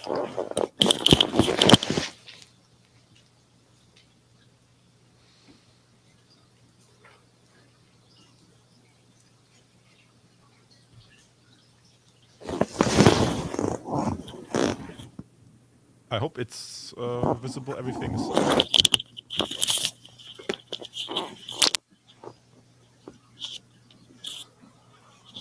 Can I start it? Yeah. Okay, let's have a look. Relaxing music. Bright future for Germany. The Federal Office for Migration and Refugees is the centre of excellence for asylum, migration and integration in Germany. Its headquarters have been based in the former SS barracks in Nuremberg since 1996. The building, which after the Second World War was used by the Americans as army accommodation, amongst other things, has had an eventful history that is documented in many ways inside the premises today. The historical gatehouse and the large conference room were equipped with modern elements in 2020 and additional event technology. Up to 300 conferences, conventions and workshops take place at headquarters each year. So they are very busy training this army of government employees. Yeah. That coordinates this insane flow, never seen before flow of migrants. We in the Federal Office attach importance to dialogue, networking and an open exchange. The Federal... And all politicians go there. Everybody's there. Seems also a military woman is there. Oh, and don't get me started on that. I mean, I saw some examples where there was one lady. She was working at a pharmacy. She joined the German reserves, and she instantly became an officer. What? Officer. Why? Why? Because she works at the pharmacy. Oh, because she already has a college degree? I suppose so. That's how it works here. Like regular enlisted, like the lower pay grades. Like if you have a degree and then you join, you become officer. But in the video that I saw where they accompanied her, they were on some training exercise out in the field, and she had to carry the gun. Oh, it's heavier than I thought. Okay, sorry, I digress. Is a superior federal authority among the subordinate authorities of the Federal Ministry of the Interior, Building and Community. The Federal Office for Migration and Refugees is headed by its president, Dr. Hans Eckhard Sommer, as well as by Vice Presidents Andrea Schumacher and Ursula Grafin-Praschmann. Right there. Gray. Will you pause it? See? That's how it's always fucking set up. They have a man at the top, president, and then your vice president's a chick, and then your third is another chick. And those two chicks, fucking, no matter what happens, that dude will always take the blame. And they are the ones that coerce him to do all these things. Yep, he's the fall guy. In 2005, the Immigration Act allotted additional tasks to the authority in integration and migration, in addition to implementing the asylum procedure. As a result of the increase of the number of responsibilities and tasks, the staff count has more than tripled to roughly... At the peak, it was 10,000 government employees. Dude. It's a monstrosity. Only the coordinating government agency. It's only the coordinating government agency on the federal level. The majority of the work has to be done at city or county or state level. So I do not know by how much you can multiply that number. Yeah, a lot. Because you have to have the police officers that process. You have these arrival centers, and then I mean, it's a huge industry, so to speak, if you want to call that, reliant upon the taxpayer. So it's always wealth transfer. 7,100 full-time equivalents. This amounts to approximately 8,000 individual staff members. 2 out of 3 employees at the federal office are deployed in the branch offices that are spread out nationwide. This permits us to network closely with stakeholders at local level. The federal office has undergone profound changes in recent years. We have built better, more reliable structures and filled them with life. We have stepped up collaboration with authorities and other institutions that are involved in the asylum procedure nationwide. We are responsible for drawing up and carrying out programs all over the country for language integration as well as for social and vocational. Look at the pink hair. Yeah, I suppose how this works is they have the federal agency and the federal, I mean, they just said it in a video. They have like 300 events and trainings a year at that headquarters building. So they probably, from all the branch offices, the people travel there on the government payroll to do some whatever training. God, that then hair you have a color few guys and women, and they also hire a lot of migrants. So even in, I mean, I saw a story recently with a guy who came here. I think German was pretty good. He had the chance to become a government employee for life, but it was very tricky for him to. He still had to get some paperwork done or something, and then he got a lawyer, and then it happened. He got it real quick, but it's like a system that grows on itself. Integration. And they not only have language courses, apparently vocational training. And diversity. Yeah, I mean. Morning, Cog. We coordinate the humanitarian admission of particularly vulnerable refugees in Germany, as well as carrying out measures for refugees' voluntary return to and integration in their countries of origin. Our Skill Building Centre provides our employees with training opportunities to enable their professional and personal further development. We are closely connected with the security authorities and are considered a recognised stakeholder for Germany's security architecture. I don't What? think so. They destabilizing the security, but claim Yes. they. Are reinforcing it almost. See, that's the thing. Whatever they say, you have to play the opposite is true game with all this crazy bitchery. Whatever they say they're actually doing the opposite.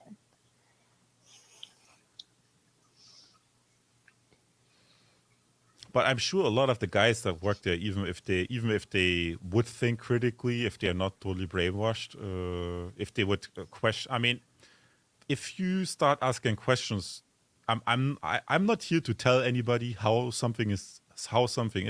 I'm also not here to pass some judgment. But I mean, they have to ask themselves some serious questions what they are doing, because I think they are doing something that's very, very, very much wrong. Yeah. They should be aware of it. I say this respectfully, but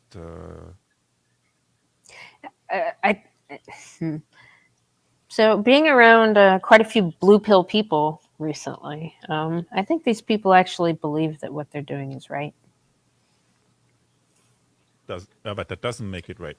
But I think what it is, they don't they don't think about the big picture and how the chain reaction, the cause and effect, like they're just so stuck in their own little bubble. Silo. Yeah. But that that doesn't fucking count. I know. I'm just letting you know, like the cause. Like, I don't think they really care. They have their own little self interests at heart, really. Yeah, I mean, if you work there, you're set for life. I mean, Right? yeah. I mean, you know how it is. You want to buy a house or something. You go to the bank. yeah. Oh, you work for the government? Excellent. Credit Right. approved. Right. You are the lowest risk customer we ever have. We love you so much. You even get Yeah. some discounts on the interest rate. Well, and it sucks that you have to sell your soul to the fucking government to have any kind of, like, I don't know, the opportunity to maybe do what you would like to do with your own fucking life. I think they have almost like a 4-day work week. I think a lot of government is like you work from Monday to 4 days, and then on Friday you only work from 8 to 12, and then you go home. I mean, I think that's maybe how it is. So, yeah. We are pioneers of digitalization in public administration. Our research centre forms a crossroads between science and politics. We operate the central information and consultation service for skilled and international workers and migrants with our Working and Living in Germany hotline. Our International Directorate General, which was established 2 years ago, emphasises the importance of European and international collaboration. In this process, each field of work actively provides input for the various networks in which we at the Federal Office are active. The tasks that we perform are vital to Germany's societal cohesion and are key. I told you it's the opposite. This destruction of cohesion. To a strong, well-functioning state. And it makes the state weaker and dysfunctional. Yeah. Why are they all raising their hand? Like Bullet said, the new Nazis. Ironically, this ministry is housed in a former SS building. Right? Dude, that reminds me, at work the other night, one of the guys, he actually, a funny story. One of the guys I work with watches Manosphere content, and he knows about Fresh and Fit and a bunch of the different podcast channels.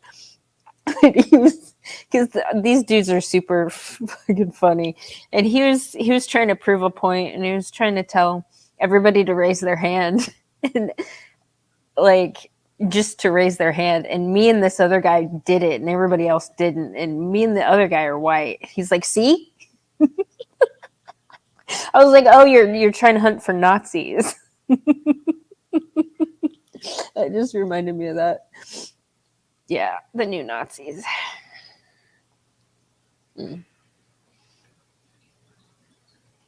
The only thing is like, why can't you take into account another point of view? That's I think that's all a reasonable person would ask them.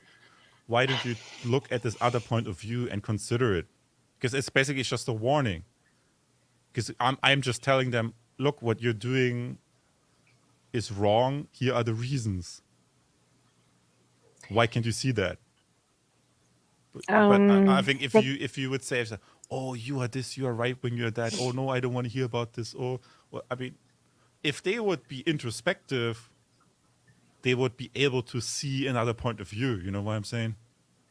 But they're not introspective. They're brainwashed, and they're ideologically infected. And they make money doing this. And if they don't do this, they can't do anything else. So that puts their livelihood at risk. Oh yeah, they're totally. Yeah, I mean they're redundant. I mean, in their credit, I also saw I saw a documentary where they actually had a program that made sense, a migration program that made sense, but that was a Brazilian engineer that came to Germany to work for a company. So they also through some trade association, so they're probably also involved in that or whatever. So I see that it makes sense to bring like qualified people or people for a certain task, like in a controlled manner. I mean, I'm not saying you can't have migration, but what they are having is chaos. Right. But this engineer is contributing something very valuable. They're not coming here to be taken care of like a baby. No, he wanted to start. He wanted to move his family here and live in safety because he said, in Brazil, if my child grows up in Brazil, I always have to be worried about her because there's so much crime, and in Germany, it's much safer. So, but he has a skill that he can contribute to the society, right? Yes. I mean, he's a fucking engineer. Yes. Let's quickly finish that and then... The work that we do constitutes a reliable contribution towards bringing about integration in Germany and creating momentum at European level. We are aware that this means a considerable responsibility for us. This is the reason why we are continually developing and refining. The Federal Office for Migration and Refugees provides for reliable change.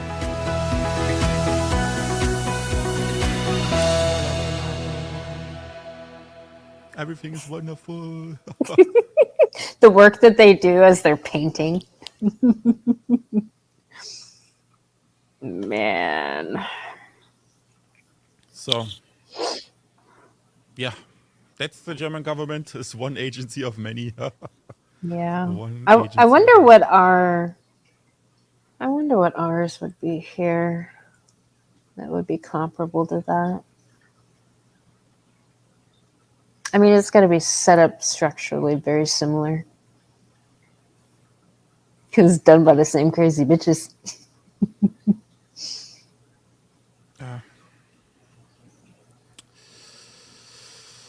Yeah, so profiting from the illegal migration, who profits from that? It's obviously, in a sense, the government employees, because if you had a normal migration, that would be a lot smaller. It still exists, but it would be a lot smaller. And then all these providers, like people who provide housing, whether it's state. This is another thing. this graphic that we have had here with the arrival centers. Notice how this is all government level. You know, you have this coordinating agency and then all these things surrounded. But this is like the inner circle. There's another layer around that where you again have like social business. In Germany, you can have social LLC or social corporation.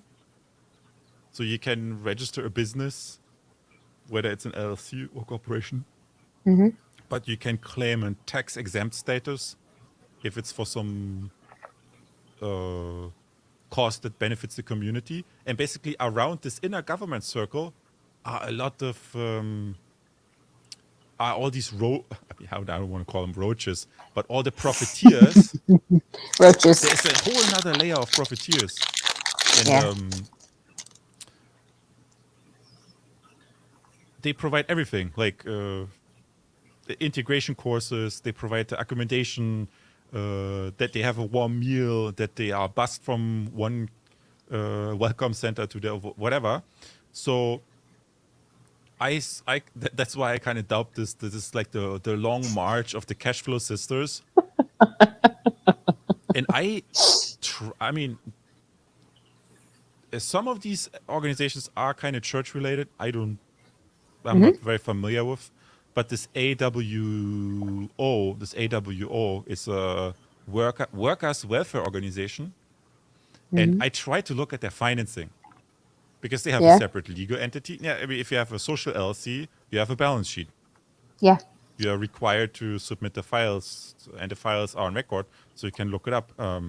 However, very, very difficult because like an organization like this AWO, it has, again, on the federal level, it has like some foundation or association, and they have a balance sheet with so and so many millions. Interestingly, they had a sizable multi-million-dollar revenue, but then they also had lots of expenses. So although you may be making 60 million on the federal level, as an umbrella organization, you're having all these expenses, so you're only making 100K in profit a year, so you pay zero taxes. Right. And again, it's like very sketchy how they disclose their financing. They say they had like these pie charts. Okay, we have they just call it donations, and then you do not see, is this private donations? Is it from the government? Right. And then each state in Germany and each county and municipality has sub-organizations. So there must be hundreds of these AWO. If you would wanted to know how much they're really raking in cash, you would have to look at hundreds, 200, 300, I don't know how many of these sub-organizations to get the big picture. Yeah. Sorry, I can't do it. Right. That's a lot of work. But you see the suspicion. That is normally if you want to save taxes, and and that's also in the corporate world. The way you can save taxes is you do the same. You create lots of legal entities, and you bill each other among each other. So to move the money around so that your profits are low and your taxes are low. And I think they're taking clues actually from the private sector. They must have hired some lawyers. I mean, this is like a very elaborate structure, and makes it for a citizen makes it super hard to trace. But it is alleged, there was this one gentleman who wrote a book about it, and in basically what he was claiming is behind every refugee is a refugee nanny Yep. that profits off of that. Yep.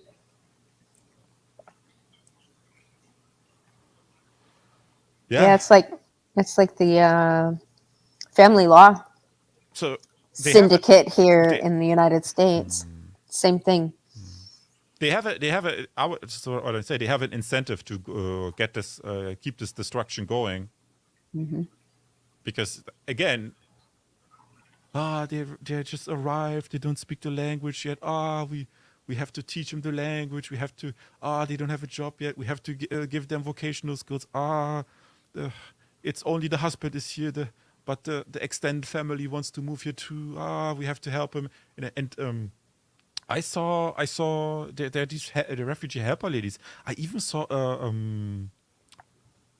young lady that was like just graduating from high school or something like that. Or it's like very young, and she had the choice between working at the old folks home or being a refugee nanny, and she chose to be the refugee nanny because I saw she argued. I saw a video where she gave the reason, but basically she was like guiding refugee men through the German bureaucracy, paperwork here, paperwork there. That was her job, and then I was thinking, why is she doing that? I mean, she gave some weird reasons. I don't remember. But when I saw that, I thought like, I have a suspicion. Maybe somebody who knows her mom or some relative or someone in her environment already works in the system. It's very cozy, and she knows, if I work at the old folks home, that's a stressful job. I have to look after after these people. No, I just want to have something fun. So I help these young refugee men to go to the government office, file some paperwork. So I get to hang out with them, meet new people, and then after I do that for a while, I shown my loyalty to the sisterhood, and eventually I have already qualifications. I can work at one of these social LLCs as social administrator chick.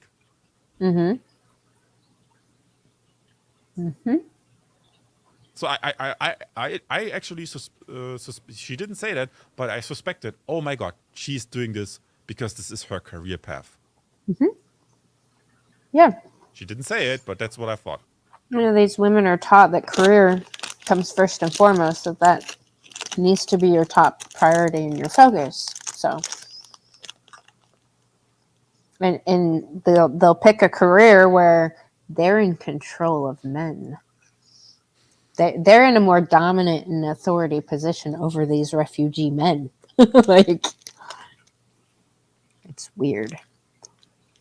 So then I would conclude this with I saw some guy who is very religious, and he rocked this Bible. I don't know what's Bible quote or something. Basically, he stated something. I do not like this is like what Christians normally would believe. I do not permit a woman to teach or assume authority over a man. She must be quiet. And I took this exactly at I think at this argument that Bandit made. They reject this male authority. Yeah. If I'm a man and I'm standing there, I'm not trying to be oppressive. I'm not trying to be evil. I'm just trying to speak reason. With that reason comes authority. Because they're never quiet. They're always nagging. Yes. Yes. How dare you authority, patriarchy. Patriarchy. Yeah. Basically, they are. If you would take it from this religious point of view, I would guess the feminists are sinning. Oh yeah, no. Feminism is antichrist. It's one of the antichrists. And that young lady in the background, she is also a 15k chick. She's in her 20s, and she also works at the Bundestag. And there is a video of her during during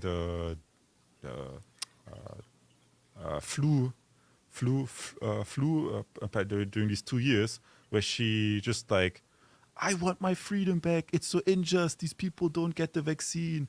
If they would just take the vaccine, I would have my freedom. Right. She literally she earns 15k to stand in front of the National Assembly and throw a bitch temper tantrum. Yeah. It's very weird. Like a toddler. Strange like a fucking toddler. Yes. Ghost Cog said, no, you can't meet import chat at the old folks home.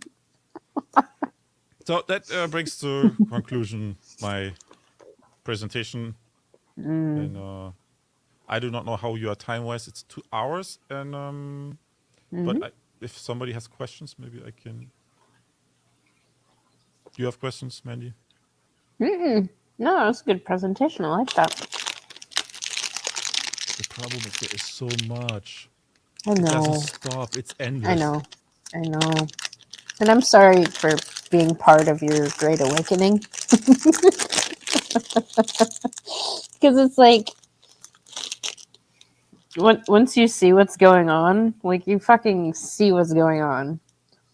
I want to shed some. I think in the future, in future streams, I want to shed some light on this money making machine. I mean, I tried to do it a little bit today with this government program that funds these 600 projects. Yeah. But I guess I don't care which country you are. Watch out for similar patterns. Yeah. What they're going to set up in your neighborhood. I mean, I think traditionally the U.S. handles the money a little bit different. You're like maybe not as extremely social minded. I mean, we have free universities, free this, free that. Right now there are lots of strikes. Strikes everywhere. Strikes at the airport. Strikes at the hospital. Strikes at the government office. Really? The fucking government employees are striking. I think they even had a strike at the state-run media. You know, the state-run media that like one day I'm turning on the radio, and on the radio, today we're not broadcasting because we're on strike. I was like, dang. And I think a lot of the unions want $500 more per month. Minimum. Or 12.5% raise. And then you had some feminists, and the feminists, but 10-12% raise, that is not enough because women on average earn 18% less. So we should really get an 18% raise. Oh but my God. then on top of the 18%, we also have the inflation. So we want a 25% raise.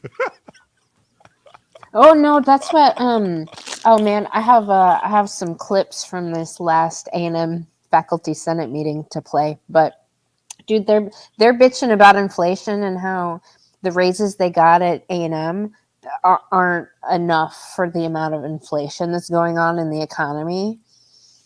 I'm like, all these motherfuckers are the ones that voted for this inflation. Like, and now they want A&M to give them more money to compensate.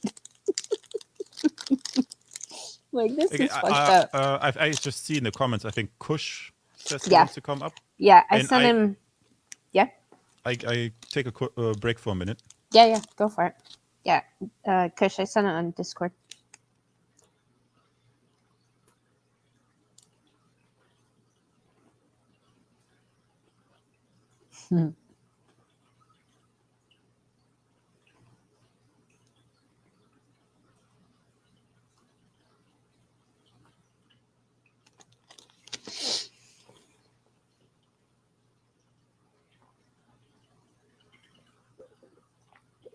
Yeah, I want to torture you guys with some of this faculty senate meeting.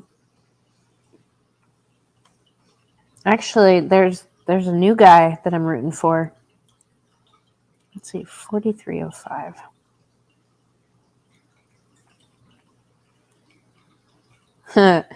The topic of this one is mostly accommodations. Fucking, they must have said accommodations I don't know how many times.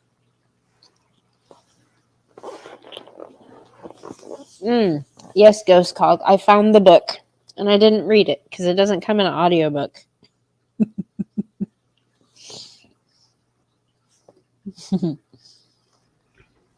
Hey, what's Good up? morning, Good morning. Fish.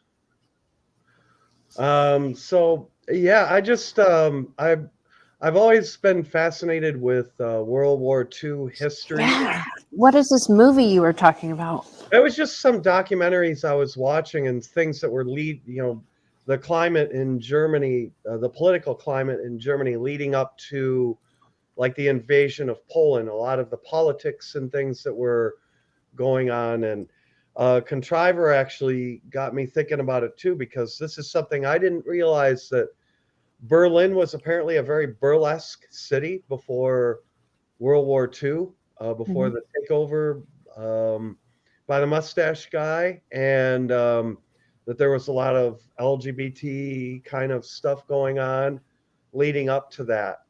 And I just see a lot of these things. I mean, when I see people raising their right hands in a former Nazi barracks, Right. I can't. You can't make this shit up. Right.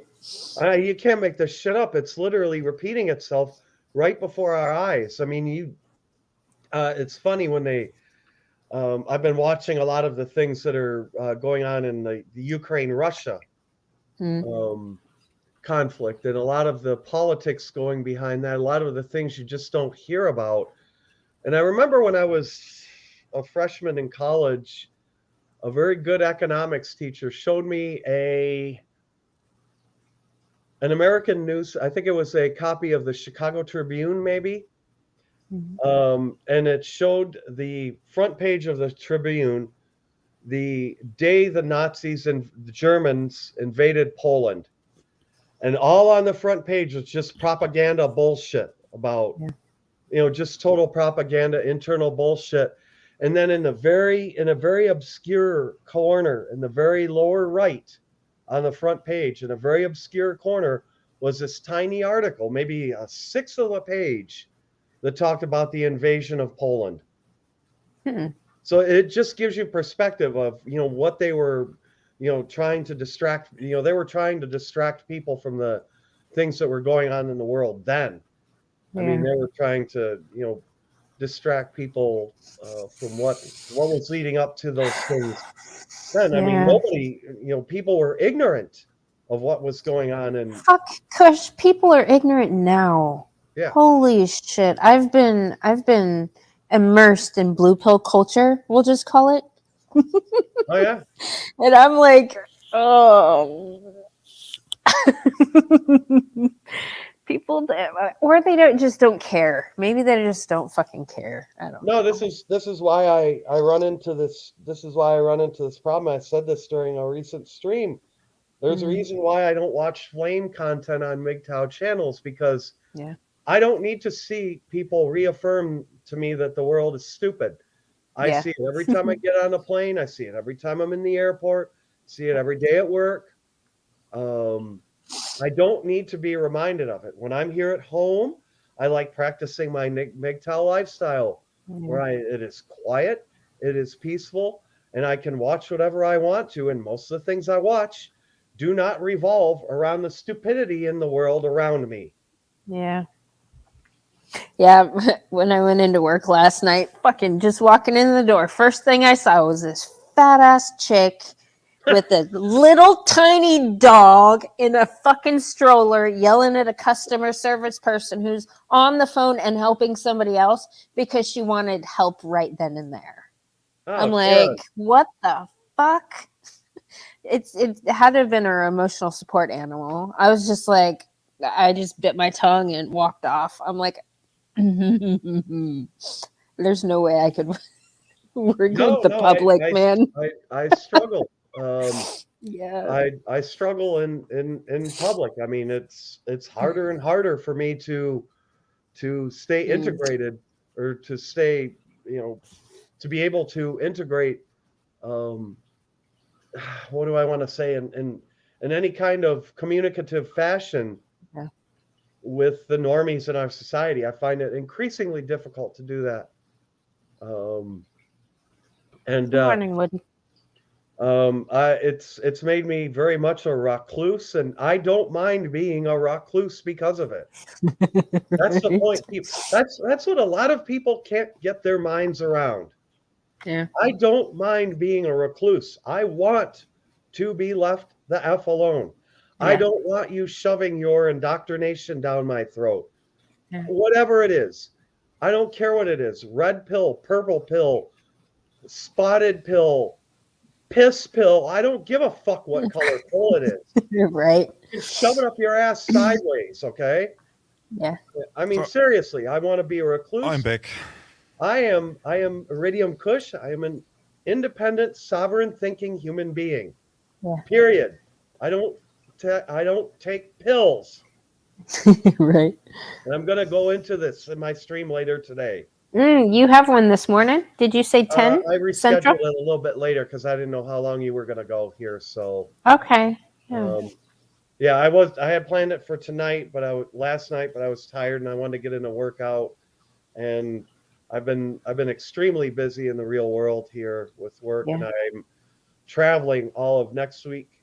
Very short notice. I just found out I got to travel to Chicago again next week, and then after that, I'm here back home for a couple weeks, and I'm out on another 2-week business trip. So, needless to say, I have real world shit Right. occupying my attention. And that's why I get even more upset when people try shoving red pill indoctrination bullshit down my throat. Yeah, I have not been paying attention. I mean, I've been keeping my eye on the crazy bitches just to, because they're kind of predictable and I know where they're going to be doing their thing. I haven't been paying attention to a lot of other stuff, so I might have missed.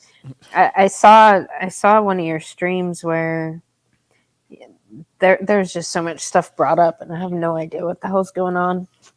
It's not my crazy bitches that are fucking with you, though, right? No. Okay. Unfortunately, I wish it were because they're the easy ones to identify. Right. Well, it's the people within our own space who are trying to infiltrate it and impose their bullshit ideologies on it. Those are the ones that are even more dangerous than the feminists, in my opinion. Yeah. So what, like hiding as a posing as a red pill bro, but injecting some nonsense? They'll claim to be MGTOW, but they're these red pill extremists, and they don't give a damn about the 3 pillars of MGTOW. They will impose your rules for thee, not for me, indoctrination. They'll talk about how many women they can smash, but if you talk to a woman on your panel like I am now, you get called a simp. Oh, you're talking about the PUA MGTOW. Yeah. I put PUA in front of the MGTOW. Or some of these so-called monks out there. These people who claim that they are monks, but are not. But it just seems like they don't. These people don't. I particularly see this in the younger generations, particularly in the 30-year-olds, but it's not uncommon in the 40-year-old ones either. You see the younger ones, they do not understand the concept of freedom of speech. They do not understand in the United States that you have a First Amendment right. Right. And it's because they're not teaching this in the school anymore. And they think that gives them, they think that they have their indoctrination. They have their set of rules that they can impose on the rest of the manosphere. Yeah. But that has nothing to do with MGTOW. It's just red pill, inflammatory bullshit.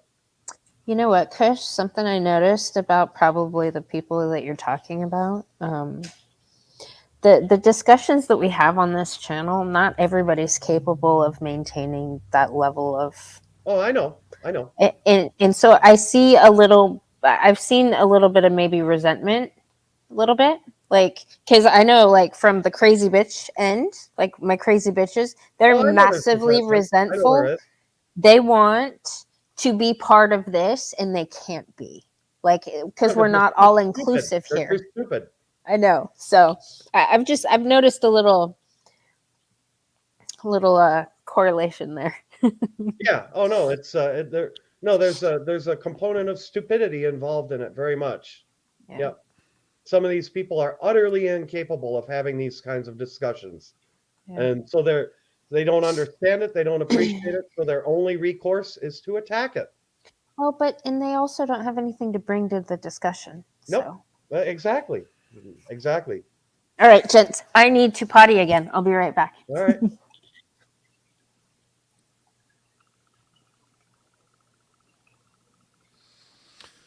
Yeah, yeah. So But how are things there? Because I was supposed to be coming to Europe, actually to France, in March, but that hasn't materialized yet, and I'm glad now because of what's going on over there. oh yeah, I think like even the British royal family canceled their trip. Oh, they ultimately canceled that. I saw Uh, that there was I saw that the French were worried about that, because I was watching the French language news about that, No, I think I and saw it yesterday on the news that they're they actually not going to go okay. to I had seen France. that they were mulling it, but they went ahead and they actually canceled. I'm not surprised.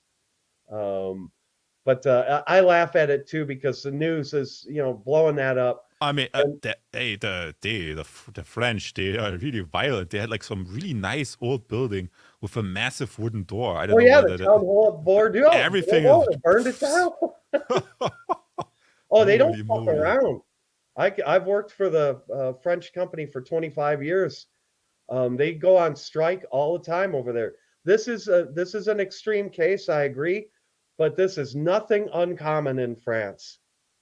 They do this every September because in Europe you have the August holidays.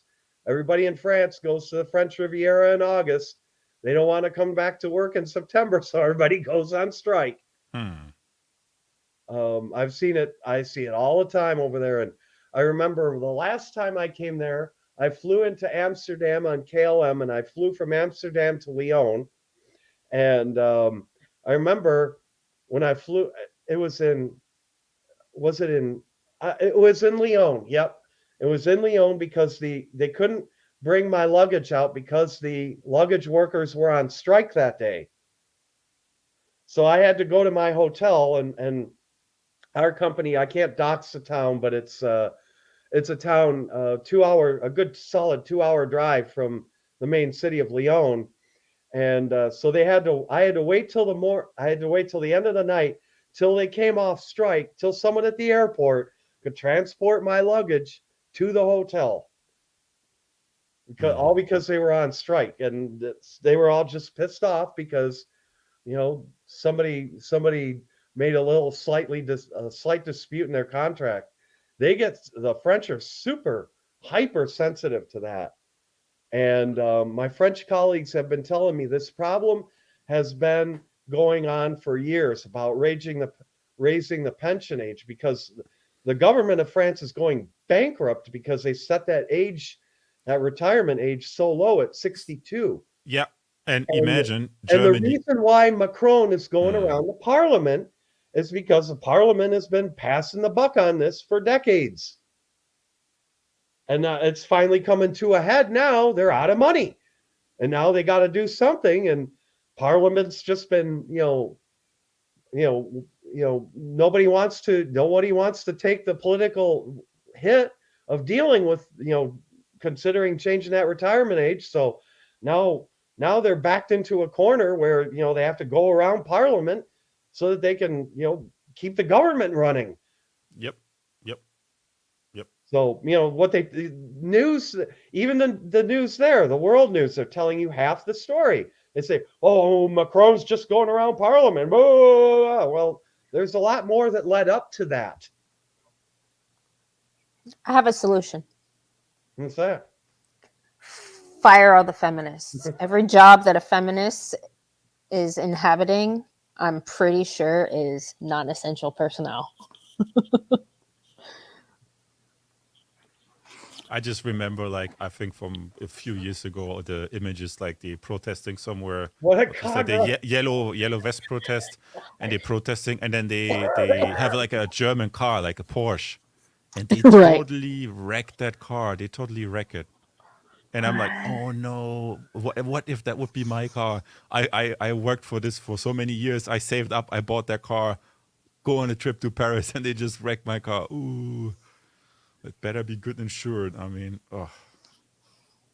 They don't have the tinfoil needed for hats. And also, I was laughing my ass off at stealing stuff. They're just like plundering the stores. Yeah, they don't care. Did you see all the stores closing in Portland? Man, there's like Walmart's a going out of Portland. Cracker Barrel too. Well, in Cracker fact, Barrel. I'm going to Portland. One of my business trips is to Portland for a cannabis trade show. Mhm. And I remember about a month ago when I booked my hotel there, I was looking at the hotel room rates, and anything in like downtown Portland for like a like a Hilton Garden Inn. Normally their rates are, around $200 a night. I was looking at the rates of these hotels. They're like $120 a night for a Hilton Garden Inn. I'm like, there is something Ooh. wrong there. Right. So I I'm heard. actually staying in Washington State on the other side of the river. Are you? Yeah.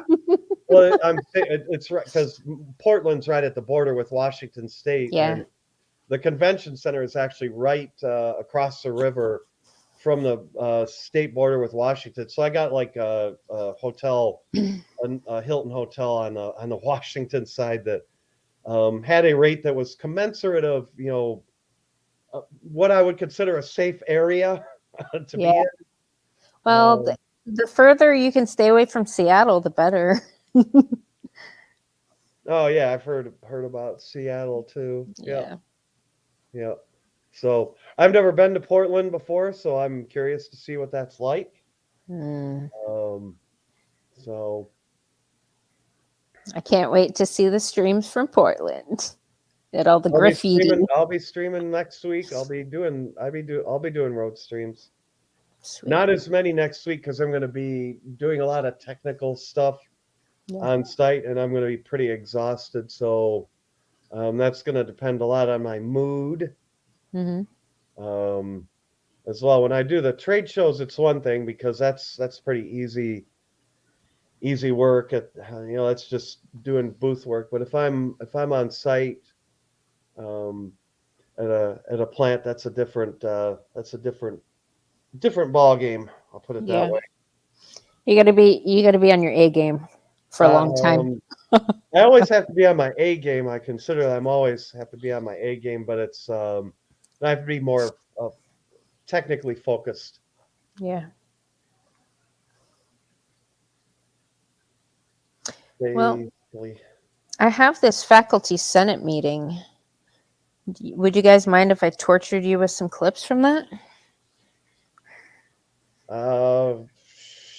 Sure. Unless there's anything else you wanted to discuss from Grace's presentation. No, it's pretty. It's just this stuff. It scares me when I see all these things because they parallel so much what I see. When I remember the history leading up to World War II. Remember what I was learning, and when I watch documentaries like that, just to refresh some of the things I already knew, or some of or it reaffirms things that pieces of things that I didn't know.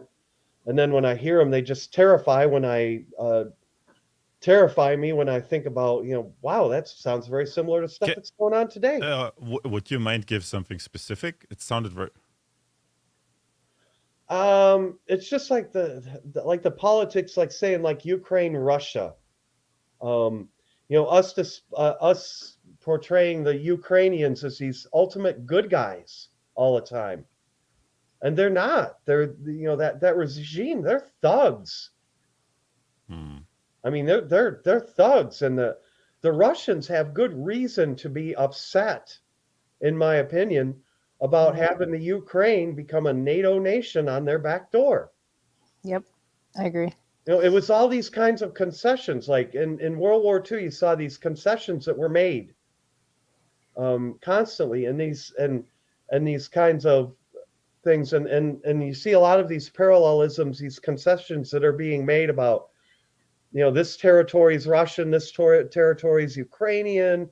One side saying, the Ukrainians are evil, one side saying the Russians are evil.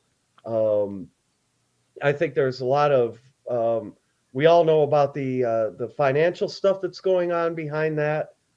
But I firmly believe that these Ukrainians are not the saints that they claim to be. They're not at all. I believe that the Russians, they have been pushed and backed into a corner. by NATO and the United States, and they have been, in my opinion, shown incredible restraint. I mean, that's at least that's what the Russians argue. No, I And- agree. They're not perfect. I'm not saying they are. I'm not saying they are either. But I can say one thing for sure: the Russian media, everything is banned. It's like the internet is shut off. You cannot have RT. Germany is gone.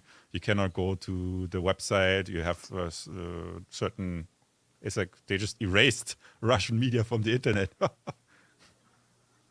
Yeah, they've done that here too. And that to me begs the question. It's like, excuse me, why can I not? If I want to watch Russian propaganda, why the alleged Russian propaganda? Why can't I watch that? Maybe I want to see the counter narrative. Whether it's fake. You have to dig for it. There is a guy you can watch by the name of Patrick Lancaster. If you want to see his view, I know. Yep. If you want to see him, but he's about the only one I can get access to here to get the Russian perspective on that war. Everything here is all about the Ukrainians. I mean, I have a neighbor 2 doors down from me here who has a Ukrainian flag hanging from his front porch. You see Ukrainian flags all over the place around here. It's ridiculous. I don't see them. Half these fucktards, excuse my language, half these idiots don't even know what probably don't even know it's the Ukrainian flag. Yeah. Well, so something that is similar from like a societal perspective, like the mass psychosis the society was under, a lot of the stuff that's happening in our society currently, the extreme hedonism, a lot of that stuff. Yep. Leading up to it too. Can I just respond to a comment? Ghost Cork comments. Thank you for the presentation. Your time is appreciated. Oh, thank you. Very nice for these kind words. Yeah, thank you as well. I wanted to say thanks as well. But yeah, I mean, I have received so different feedbacks here as well. So I do that presentation for myself, and I think other people can benefit from that as well. So it's a win-win. Yeah, much appreciated. Yeah, the little emojis you throw in are funny. I have was it you put those emojis in? Of course. Where's my favorite? Oh yeah, that one cracks me up. His princess. I don't know, Gray. You might want to wipe that one up. She's a counter media expert. She's gonna. She looks single AF. Yes. She looks like a lemon with a pair of glasses on her face. The reason why she caught my attention is because she has like this complete specialized language. She has like these, when she talks, she has like all these markers. Yep, all the markers. Yeah, it's so weird when I listen to people, various different people that I come into contact with, just listening to them discuss stuff or just having little conversation, those markers come up and I'm like, ugh. Like I have to like kind of bite my tongue a little bit because I'm always like, do you know where that came from in my mind? I'm like, that's so propaganda. It's like people just puppet it though. It's like they say it without even realize that it came out of their mouth. It's just a reaction because they've been so conditioned to say these, what do you call them? Like trite aphorisms. Like, oh yeah. It's just, it's literally, it's communist programming. Yeah. I mean, I see it all the time around here. I see it in people like the place where you work. I see it like when I go to the pharmacy, there was this one kid, I had to ask him where something was. And this kid was wearing a mask. Had the soy boy look to him, the tiny little, skinny little arms, skinny little frame, pale as a sheet. the look in his eyes, it was literally like soulless. It actually freaked me out. It was just a soulless look in the eyes, and that is a piece of that is literally a flesh-born robot. That's all it is. That was a human being who was programmed to be a robot at a very young age. That's just a flesh-based robot at that point, and it absolutely it freaks me out. I can still see it in my head. That was like 2 months ago. I could still see it in my head when I remember seeing that freaky little kid. Ugh. Freaky little kid. Yeah, false dichotomy. I don't know. God saw it as, what does he calls it? The epistemological dichotomania.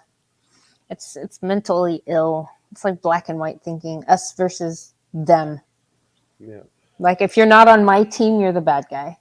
I'm like, no, everybody's wrong. It's the feminists who are the bad guys.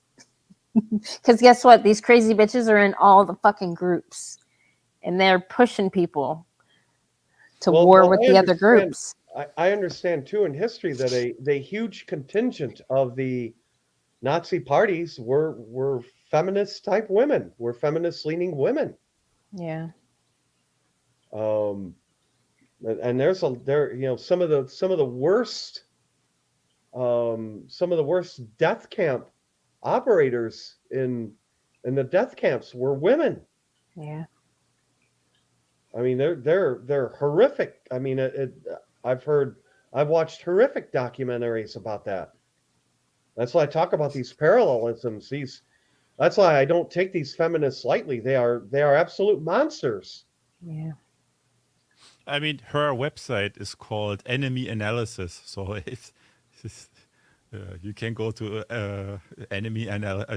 Gegneranalyse.de and then put it into the Google Translator and read her works. I mean, she has. Unfortunately, I don't need the Google Translator. Oh yeah, okay, yeah. It's all the same though. Her works Sometimes look I wish I didn't understand it. Look exactly like every other gender studies works. But what is she doing? So she thinks I or other people are the enemy, and she now has to analyze the enemies because she thinks she's the purveyor of democracy. Yes, she is female supremacy. Well, it's the thing I see. It's this same kind of this projection bullshit. Exactly. It's this me against them. I'm going to shame you by calling you the most extreme version of what you could possibly be. This is so typical of this left-wing bullshit.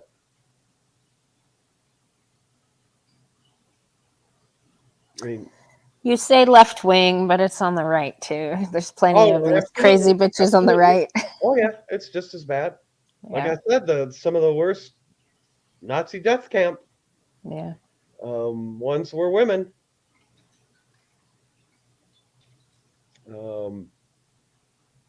Yeah, and I mean all this stuff.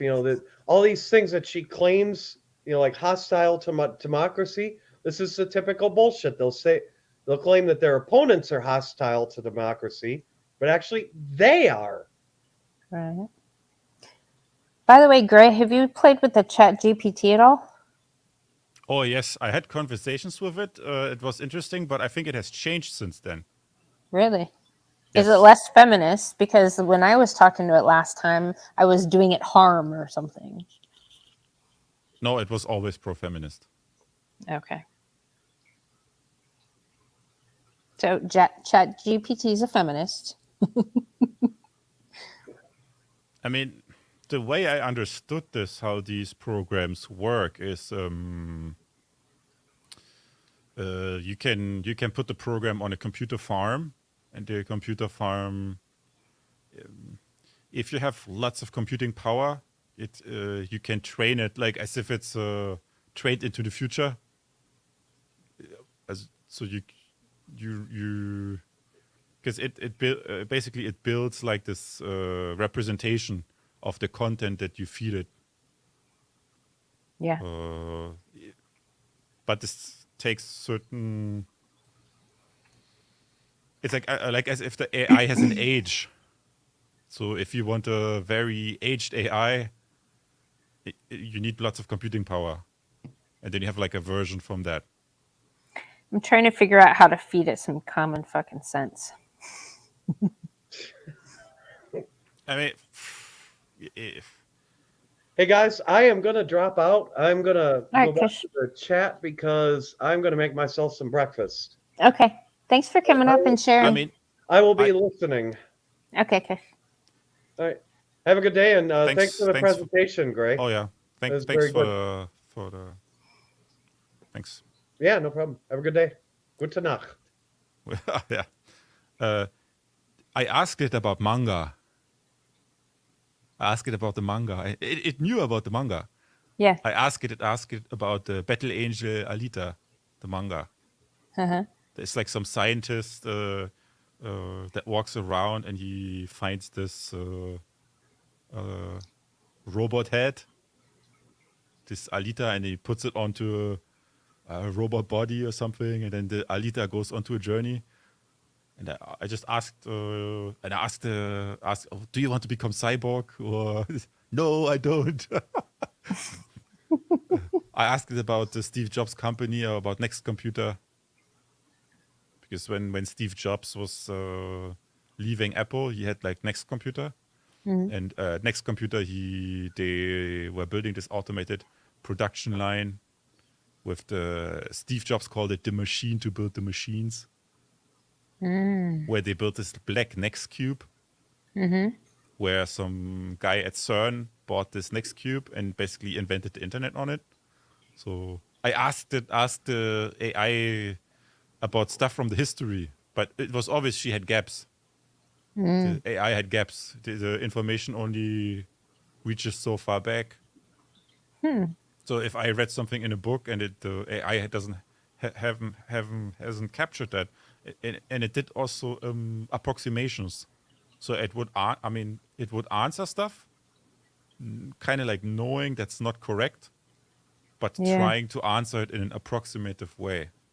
Huh. But what it was really good at was like telling me about this manga. Huh. So maybe for entertainment purposes. No. That's not what I mean. It's just like data retrieval. You can ask it something, Yeah. and it crawls to that data real quick. It can retrieve stuff from you. Yeah. Well, And then it was won't. very precise. With the manga, was very precise. But Well, the manga is just a manga. It's just a story. Yeah. So what do you think Well, about maybe that's it. I ask it about the character. What do you think about this Alita? Oh, I like Alita because she goes to that journey and experiences this and that. Like it just generated this text. But when I ask about feminism, feminism is this and this. Did it come up red? Did it come up red? No. It just regurgitated the standard talking points. Oh. Then I tried to argue, no, it's not. It's dangerous. But it didn't. Yeah, I did too. Doesn't work like that. And the AI Well, no, it told me that my questions were harmful, and yeah, it popped up red on me, like I was pissing it off. I don't know. The problem is there are multiple ChatGPTs. This is always based on a model. It's like the same. It's just a trained data model. You just have this program on the computer, and it's like a. How do I mean, I'm not a data scientist. I looked a little bit at how it supposedly works, but I had some test account from some other AI guy that shared a link. You could go there and then. So it might be you could select different models. You could select different ChatGPTs, and they are only trained up to a certain data point. So if you train a model and it does, and you test the model and it doesn't give you the function that it needs, you just change parameters and retrain it. So you modify the AI. See, that's what I need to do. Because I need it to write me a book on how feminism destroyed humanity. Yeah, you should have seen all the little But you flickering it was configure, doing. you can configure a block like that.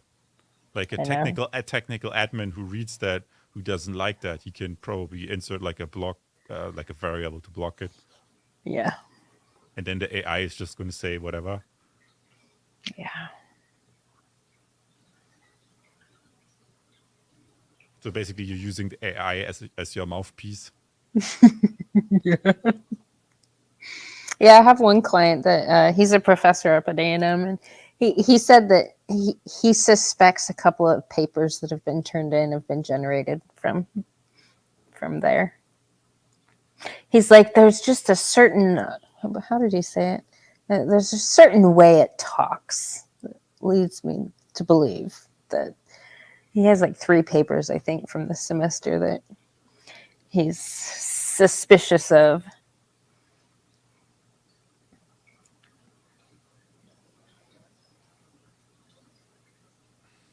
Man. Well, I don't want to take up all your time. What time is it there? 2:46. In the morning? Afternoon. Okay. Okay, good. Yeah, everything to the east is always behind in time. No, ahead of time. You are behind. Ahead. No, you are ahead. I think it's a 6-hour difference. It's 8. Okay, 6 hours. So it's 8:44 a.m. here. So we are 6 hours ahead. So. Okay. You know what's weird? Contriver's time zone. There's a 30-minute. Yes. It's weird. Yeah, Contriver. Let me check how the time is. Contriver is almost like 10 o'clock at night. Yeah.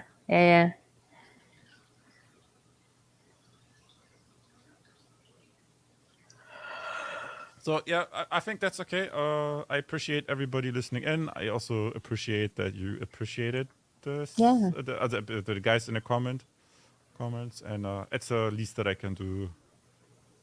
And it helps me as well to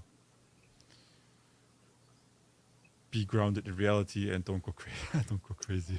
I was gonna ask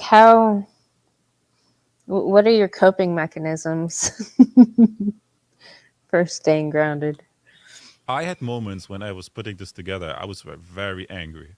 Yeah. Then I always rage for a couple of minutes for myself, and then I forget about it. Watch a movie, drink beer, go for a walk, feed the crows, whatever. Yeah.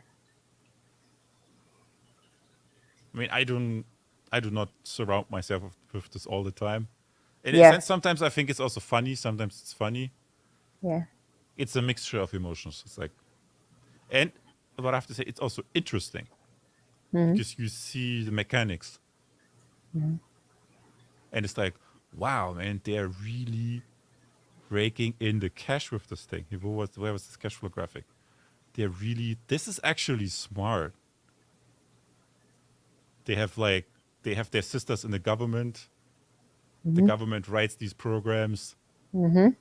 They have their foundations, their social LLCs. Yep. I mean, she gets literally paid taxpayer money in a tax-free legal entity to do what she does. Yep. And she has a job, she has a title, she has authority.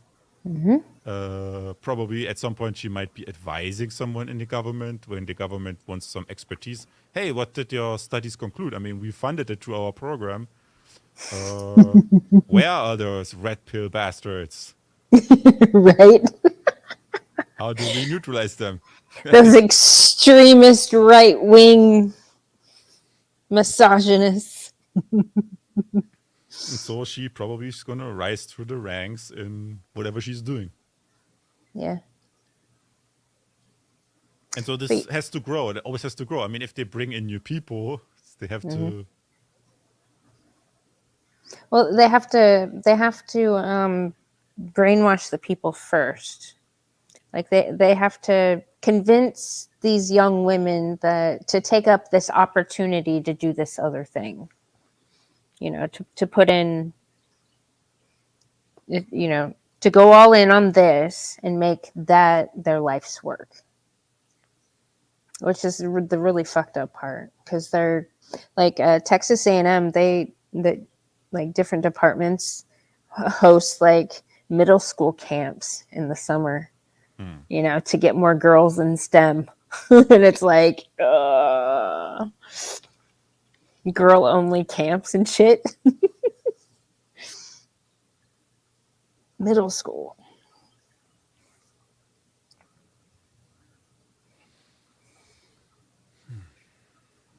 Yeah, they plant seeds pretty early. I don't know. I've yet to see a properly reformed feminist. They're all seriously crazy bitches, and they cannot cope with like reality. I mean, we even have it here where I live. They have, I mean, you know, it reminds me of this. They have, I told you, we have like entrepreneurship centers. I mean, when you go, I bumped in a Saudi trade delegate, a part of the Saudi delegation on campus, or many years back, and where's this and this, and for some reason they had no time for these people from that delegation, and I was just like apologizing to these guys from the delegation. Oh, they're probably not culturally trained. They do not. In Arab culture, it's different. You know, we make appointments. It's this and this time, but it's not how the Arabs roll. They just come here, the delegation. Part of the delegation does this. A small group splits out. Oh, but we want to see this, where they do the startups. They had like a bunch of young guys. They wanted to know about startups, so they went to, you know, this. I told you this database founder, the German SAP founder, how he gave away his money to the university to create this department here in Germany. Mm-hmm. That's where they went, the Hasso-Plattner Institute. Mm-hmm. And because the people have no intercultural training, I mean, I was fortunate to have a little bit of it in Munich. They do not know that the Arabs, they don't have the same time understanding. You can sit in a conference, the phone is calling, they just answer the call, walk out, come back half an hour later. It's like, oh my God, how rude you interrupted. It's like they flow differently. And that's what was happening when this part of the delegation, I bumped into them. They just wanted to explore randomly, didn't have that structure. And the people at the university couldn't process it. Oh, we don't have time. You didn't schedule your time. We don't have time for you. Right. So they just left them there. Oh. And then I guided them around, and we went to this big fat mansion, and then found this place. And this was like just a small office, some empty rooms, and 2 women. So you have like women in charge of some entrepreneurship centers. Yeah. Just jobs where there's like, it's like you're standing, it's like in the old Western movie, this old town, nothing going on, and then this, when the wind blows, this house is called, moves to the picture. That's how it was there. Right.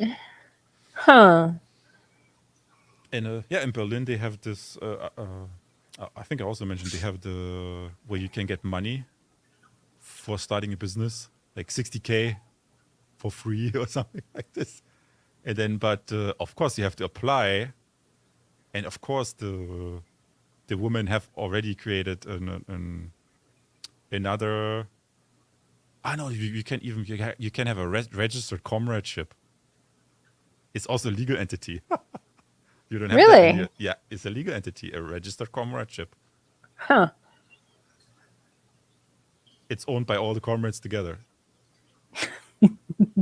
So they have that, and in that they trade. It's my understanding they coach the women how to apply for these government grants. There's a limited amount, and then this women get 10K more than men because they have it so hard. But then I thought, oh wait a minute. If I would be a greedy feminist, that's exactly how I would do it. I would claim, oh, both genders can apply, but then who processes the applications? Exactly, but that's what they've been doing in my country for 3 decades at the fucking universities. Like, okay, so Texas A&M, they put out this diversity, inclusion, equity job, and they wrote the requirements for it. They pretty much said, because they're trying to meet some quotas for women and of color or something, they put in the job description that white and Asian men need not apply. They said the thing out loud and they put it on paper that they've been doing for 3 decades. And guess what? They're being fucking sued finally. Yeah, that was stupid. You just should have kept it quiet. No, they needed to put it down because this shit needs to be stopped. Like, seriously. Now they're claiming, oh yeah, we haven't hired anybody or admitted any student based on anything but merit since 2003. And that is bullshit. That is straight up bullshit. Anyway, to foster this, to encourage this entrepreneurship, female or otherwise, allegedly you can have like, they have like it's like they have a collection of programs. So if you go through all these programs, you potentially can get 110K or what, I don't know what the number was, in various forms of assistance or some government credit or whatever. Yep. So if you're a feminist and you want to start a business, the government has you covered, so to speak. Yeah, here so too. If you don't go this government route that I'm showing here, there are other avenues available. Mm-hmm. Either to the migrant career in the migrant career in, but it's still uncommon to do entrepreneurship. It's uncommon. Yeah. Well, because it's you're solely responsible. Like, you're where the buck stops. There's nobody to place blame on if something goes wrong. It's you. That's why the majority of women never fucking do it. They'll go work somewhere where they don't have to be the boss or whatever. And they don't have to take full responsibility. Ghost Cog said,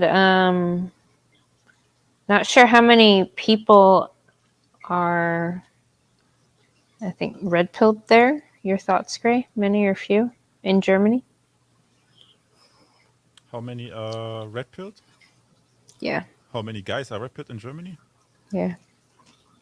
I wouldn't know. I mean, I guess there are some, like this gentleman who walked around, like in the beginning, interviewing this Kill All Men chick. He is at least somewhat red-pilled. Generally, I would say conservative people probably would mean. I wouldn't say they are like red-pilled per se, but like naturally they're more Bavarians. partially yes. Yeah. Partially no. Because we had like this weird situation recently with the guy who's in charge of Bavaria, and they had like some traditional beer drinking event. And then they had like a comedian, and the comedian was a guy, but he was like basically making feminist blame jokes. But everybody had to stand up and clap afterwards. Really? Including the supposed leader of Bavaria. Really? He clapped too.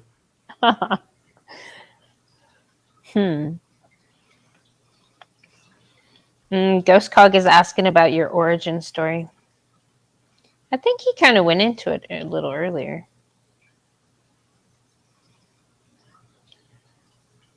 What does it mean, origin story? How I became red pill? I mean, Yeah. aware of feminism? Yeah.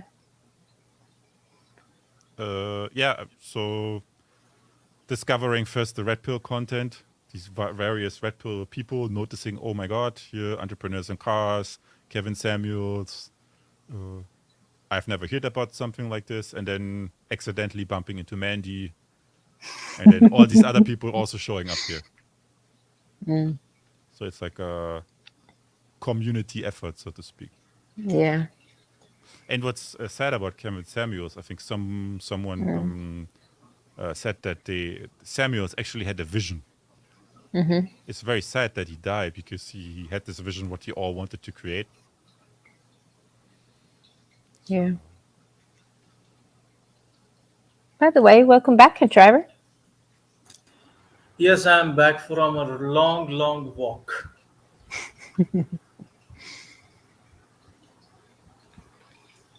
So, what are we discussing right now? Grace. Non-event. Does this mean does this mean like a personal negative Revelation? Yeah. negative experience with women that led me here? Is that what that means? I think so. I would say I haven't. I mean, not as much as the other guys did. So I had no nasty divorce. I had nothing of this. So very lucky for me. Maybe I can only say from my time in college and the interactions I had with women, it was like dawning on me something is not right. But it was not negative. No. He got harassed at his Republican booth by a crazy bitch one day. Oh yeah.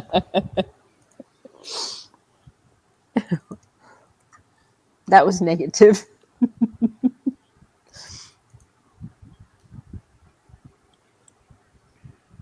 Well, Contriver, I think we were just finishing up. All right, then, let us finish. Yeah, thanks everybody for watching. I appreciate you being here. And hope you're doing well, Contriver. I'm better than I deserve, my friend. As Well, always. that's what you always say. Right? I'm missing you. Some of the other streams, Contriver was always cursing. It's like always this resonating in my ears sometimes when I hear the bitches, then I hear Contriver's voice, puta madre, or something like this.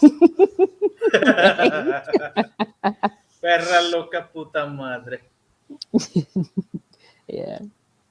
I'm brown. I'm a sand nigger. I can say that without That's true. impunity. That is true. Sand niggers have the nigger pass. Sand niggers have the white pass.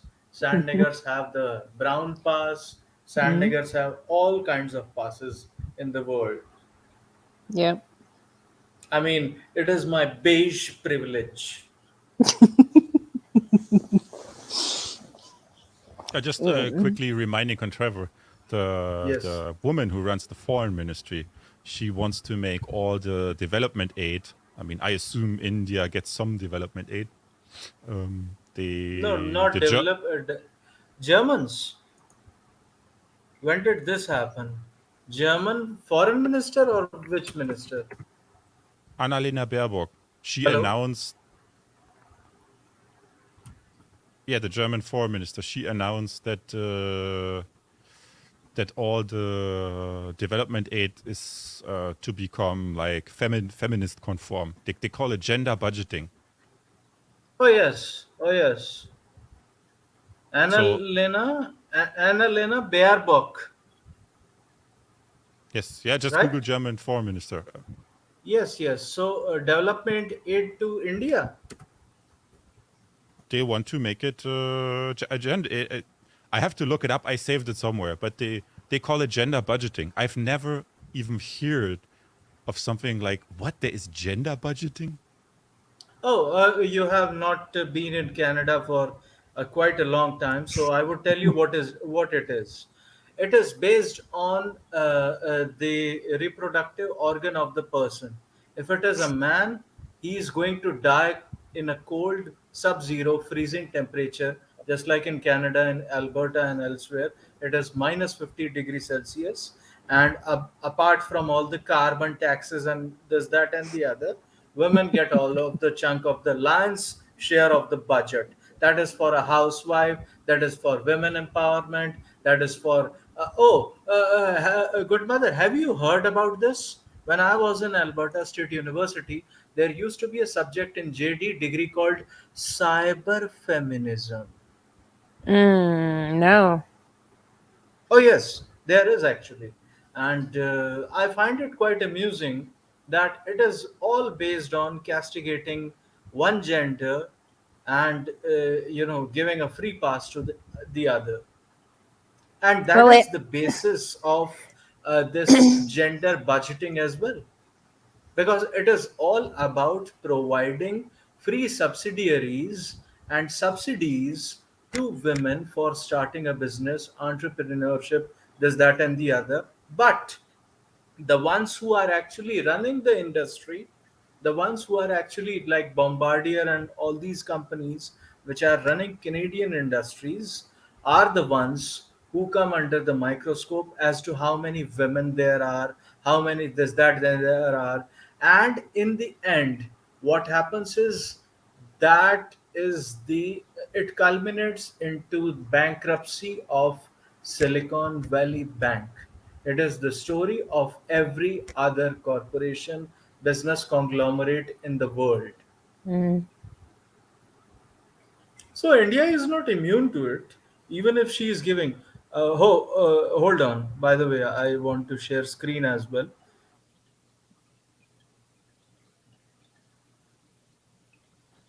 Now, since you added something, I need to add something as well.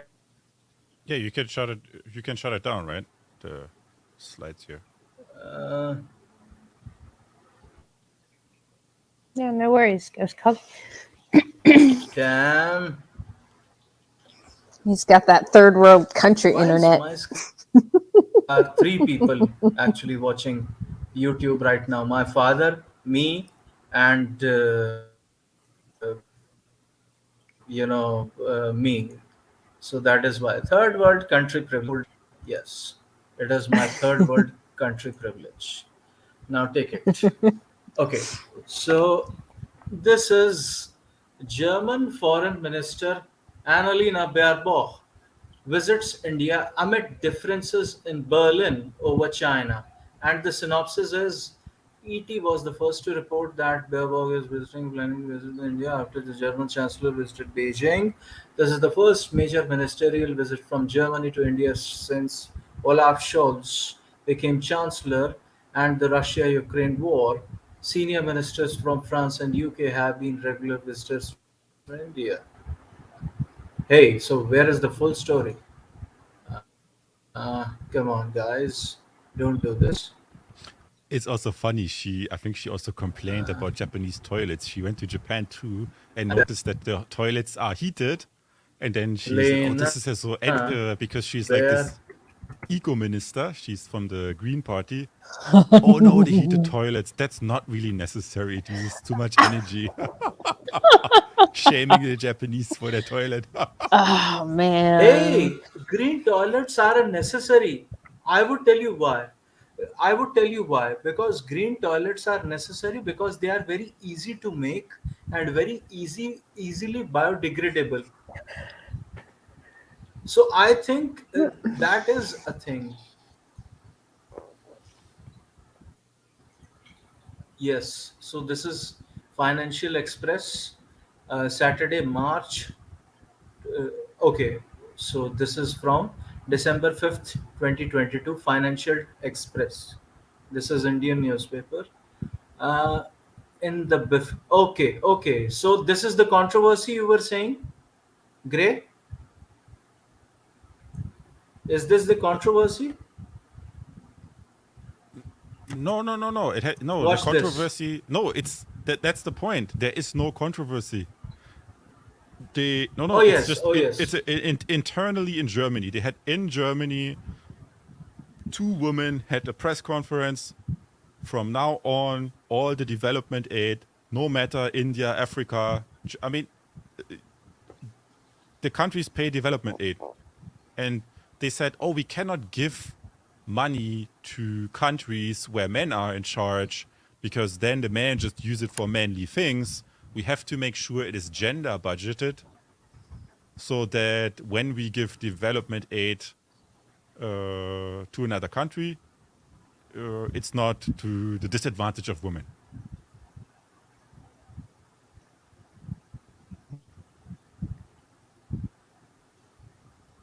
You want to know what it is? Okay. I mean, why this is even a news? Germany to give 10 billion euro green assistance to India till 2030 because they are trying to make it green. That is the only reason why. I don't see any other reason as to why. I mean, these are all behind a paywall. But why is it a fact that they have to give India anything? The Germans Well, did not conquer us. The Germans owe us nothing. So uh, why is it a matter that they have to be subservient Um, in that regard? And I'm saying Contriver. this as an Indian. If Yeah. we can do, yes. Contriver. The Germans have the most white guilt. Oh yes, since the days of that bitch who was returned unopened by the name Angela Merkel. She never even had a boyfriend in her life. I mean, she Really? doesn't know what real love is. That is why she opened the hell gates for the Germans to get, thrown around like a rag doll and get massive gang rapes from the incoming refugees who were cordial and courteous enough to give the qualitative and quantitative rape experiences of the German women in New Year Cologne attacks. We know all that, the whole shebang. But anyways, what is this? this is what you asked. Oh yes, so India has already gone down the drain, and that is why all this green or this that and the other bullshit is going around. I mean, why do you people have to give India anything if India is doing on? And apart from that, there was another issue which I am actually highlighting right now. India and Germany on Monday inked a mobility partnership pact and held comprehensive discussions on key global challenges, including the Ukraine conflict, yeah, whatever, situation in Afghanistan, and cross border terrorism emanating from Pakistan. The German foreign minister arrived here this morning on a 2 day visit to discuss ways to further expand bilateral cooperation in a range of areas, including energy, trade, defense, and security, and climate change. Fine. The visit of the German Foreign Minister Annalena Baerbock takes place in the shadow of her unsavory remarks on the Kashmir, which amounts to interfering in the internal matter of India. But She that's made no, no. her It's not what I mean. It's not what I mean. yes. It's what I mean is that she announced that the German foreign policy going forward will be a feminist foreign policy. I shared No, the, I shared so I shared the link. no, but what is this then? What is this? What is this? There's something else. Hey. No, but what is this? You have given 1.2 billion euros to India. Oh yeah, that's This yeah. could be an old news. This is from 21. Okay, so I will give you the very recent ones. This. What is this? The Hindu business. Yes, this. Yes. Watch this. Okay. And she is standing behind Scholz. Okay, so this. Hear this? Okay, I didn't know Prime that. Minister Narendra Modi and German Chancellor Olaf Scholz sign a collaboration contract during the German Indian government consultations at the Chancellery in Berlin on Monday. And this is from May to 2nd of May 2022. So this is a fairly recent one. So you have given 10 billion green assistance to India while you don't have food to eat for yourselves, and you have put sanctions on Russia as well as Nord Stream pipeline has been, damaged significantly. While you don't have food to eat for yourself, you don't have fossil fuel, you don't have that much energy. There, the wheat but basket of the world, that is they the but Slavic area, has been totally ransacked by the internal conflict in the region. But you are giving to a country like India, which is the fifth largest economy in the world, 10 billion euros. That doesn't make any sense. yes yes. I mean this energy It shortage, doesn't make sense. the energy shortage, they covered this up because everybody who, I mean, there were these couples, retired couple that got instead of paying $200 a month for warm water and heating their home, they got a bill for $2,000 a month. It's they can people cannot pay for that. So what the government had to do to probably the government saved their own skin by just giving subsidies. So they subsidize the energy to buy time. Hey, Jay. Okay. So, yes. Is uh, your something that you wanted to show? Okay, You're hey, talking to me Bullets is or live, right? I'm Yeah, talking Bullets to is live. He's chewing some ass. Here, listen. We need a new Okay, direction. so let's listen. And we will roll over anybody who gets in our fucking way. Like I said in that video, we're going to separate the wheat from the chaff. You know, if they want to stay over there in their red pill echo chambers and shit and hate on women and hate on each other, you know, that's their problem. That's a you problem.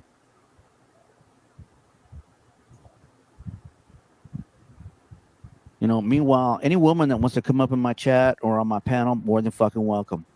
More than welcome. I'd love to discuss this shit with you. You know, I'm going to reach out to Michelle and Raging Tomato. I think her name's Susan. You know, and I want to do it. You know, I want to invite them up here. I want them to hear this. They need to hear this because they don't know. They don't know because they're not allowed to know, which I think is bullshit. Because they can reach. It's like Minka. Minka can reach a larger audience than any of these red pill faggots can. That's a fact. That's a fact. Because they don't want to reach an audience. They have no goal.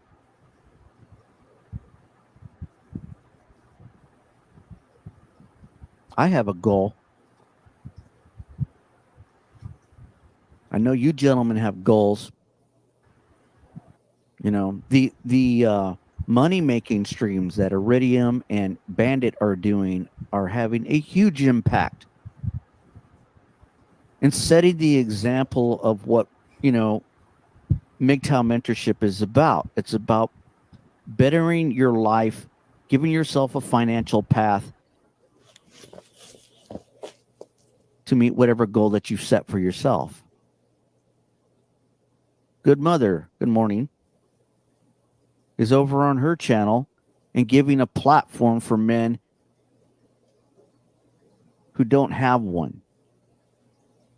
When my platform was taken from me, when I was, you know, run out of my MGTOW community that supposedly gave a shit about me, a woman offered me her platform when no man would. What does that say about red pill, black pill, or MGTOW? I'll tell you what it says. It says full shit.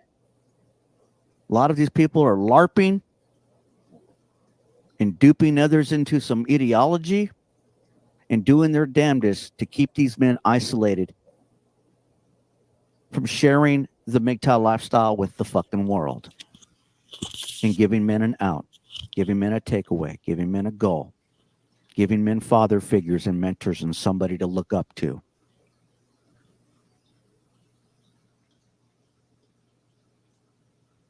If I were, if I was one of the Pillar Raiders, I would be fucking embarrassed right now. If I was over there fucking like, fondling the balls, these red pill faggots, the ones, the red pill faggots I'm talking about, he sits over on his channel. He invites women up on his panel, you know, he talks shit to them and stuff. And then he talks to his audience about all the women he smashed and banged. But yet, if I have a woman come up on my channel, he comes up, they'll come over here with their troll accounts and attack me for that.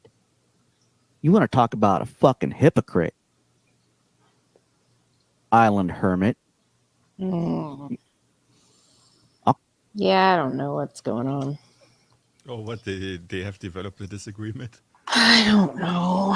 It's the opposite of what I would like to be seeing.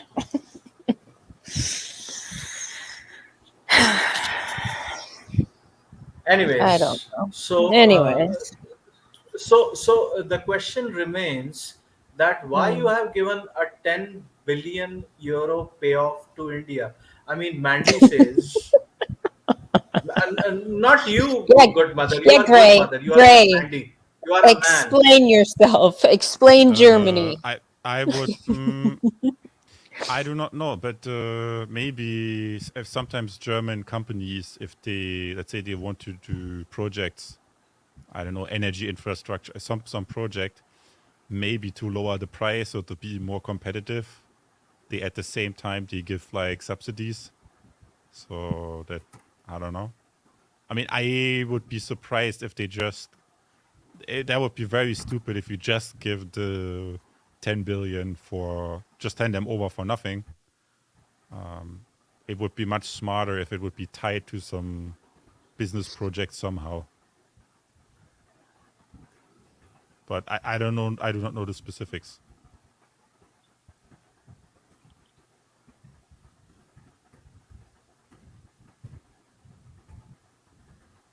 You guys still there? Mm-hmm. I would have to look into it. Which Gray. it's What, just what, too much stuff going on. It's just what, every day.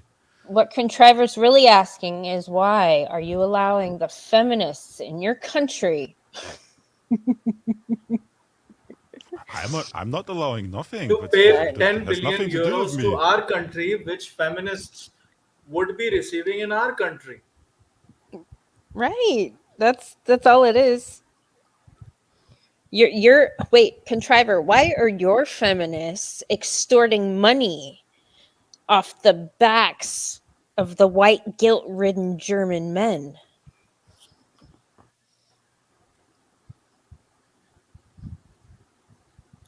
I think that uh, because they know that all these industries have been relocated from China to India. That is a given. Apart from that, now iPhone manufacturing, a huge chunk of iPhones would be manufactured in India. uh, India is no longer the software hub of the world as it was perceived to be. Now it shall very well is going to be the new manufacturing hub of the world as well. So they want to establish their roots upfront. I mean, whatever has happened regarding the laws and you know uh, the tarnished society, I don't think that's enough for them. So they want to use to have an optimum utilization of human resource possible. So that is why they want more feminism. I mean, the current prevailing resources of feminism is not enough. That is why they want to have feminism, more feminism, which they would learn from the German women, so to speak. So that we would have our birth rate has already declined from 2.2 to 2.14. It has already declined while we are speaking right now, good mother. Mm, So this is a reality. yeah. JR, I wouldn't worry about. Yeah, I know. I already shared with Bullets my thoughts on that too. So Contriver, I think our rate is more like 1.1 or 1.2 or something, at least for the German natives. yeah, I think we have a negative birth rate in our country. I know we've been under replacement since what, the early 60s? It's like Yes. it's has become a very big topic. It's always like, oh, they always say shortage of labor, shortage this, shortage that, shortage here, Yeah. shortage there. They called it, one woman called it, there will be an Elderkerze. Yeah, the feminists already sniffing out the next revenue opportunity. There will be an Eldercare tsunami. We have to make sure that women are fairly compensated. No, no man. Ultimately, the woman will take care of the elder. We have to the health. If you care for family members, the feminists wanted so that the health insurance pays you or something like that. I don't know about the specifics, but people will be missing everywhere if this population decline continues. I do not know how they're going to solve it. Okay, so this is a question regarding me. I have to answer it. So I would ask the permission of the fellow interlocutors in that regard. The Mm. video that Sandman made, and it is well over here. Look, Sandman 2.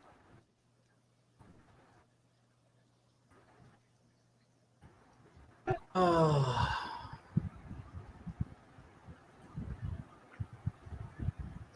Yeah, JR, I don't know. I figure it's men yes, sorting out men stuff. So I don't think you're involved in yes, that at all. yes. So Yeah. this is the video where Mhm. you know, hey everyone, Sandman here. But here is, let us just read the. Okay,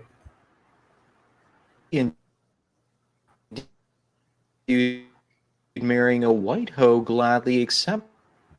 Fucking Sandman.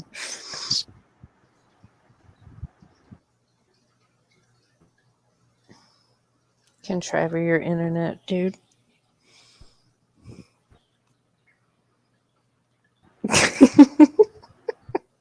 Do you hear anything, Greg?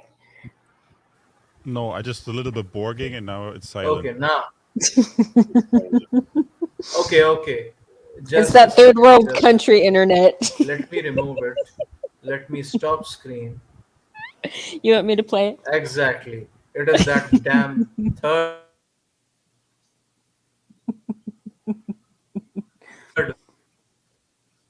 world country internet. No. Come on, Mm. third world country internet. At least give the link. See?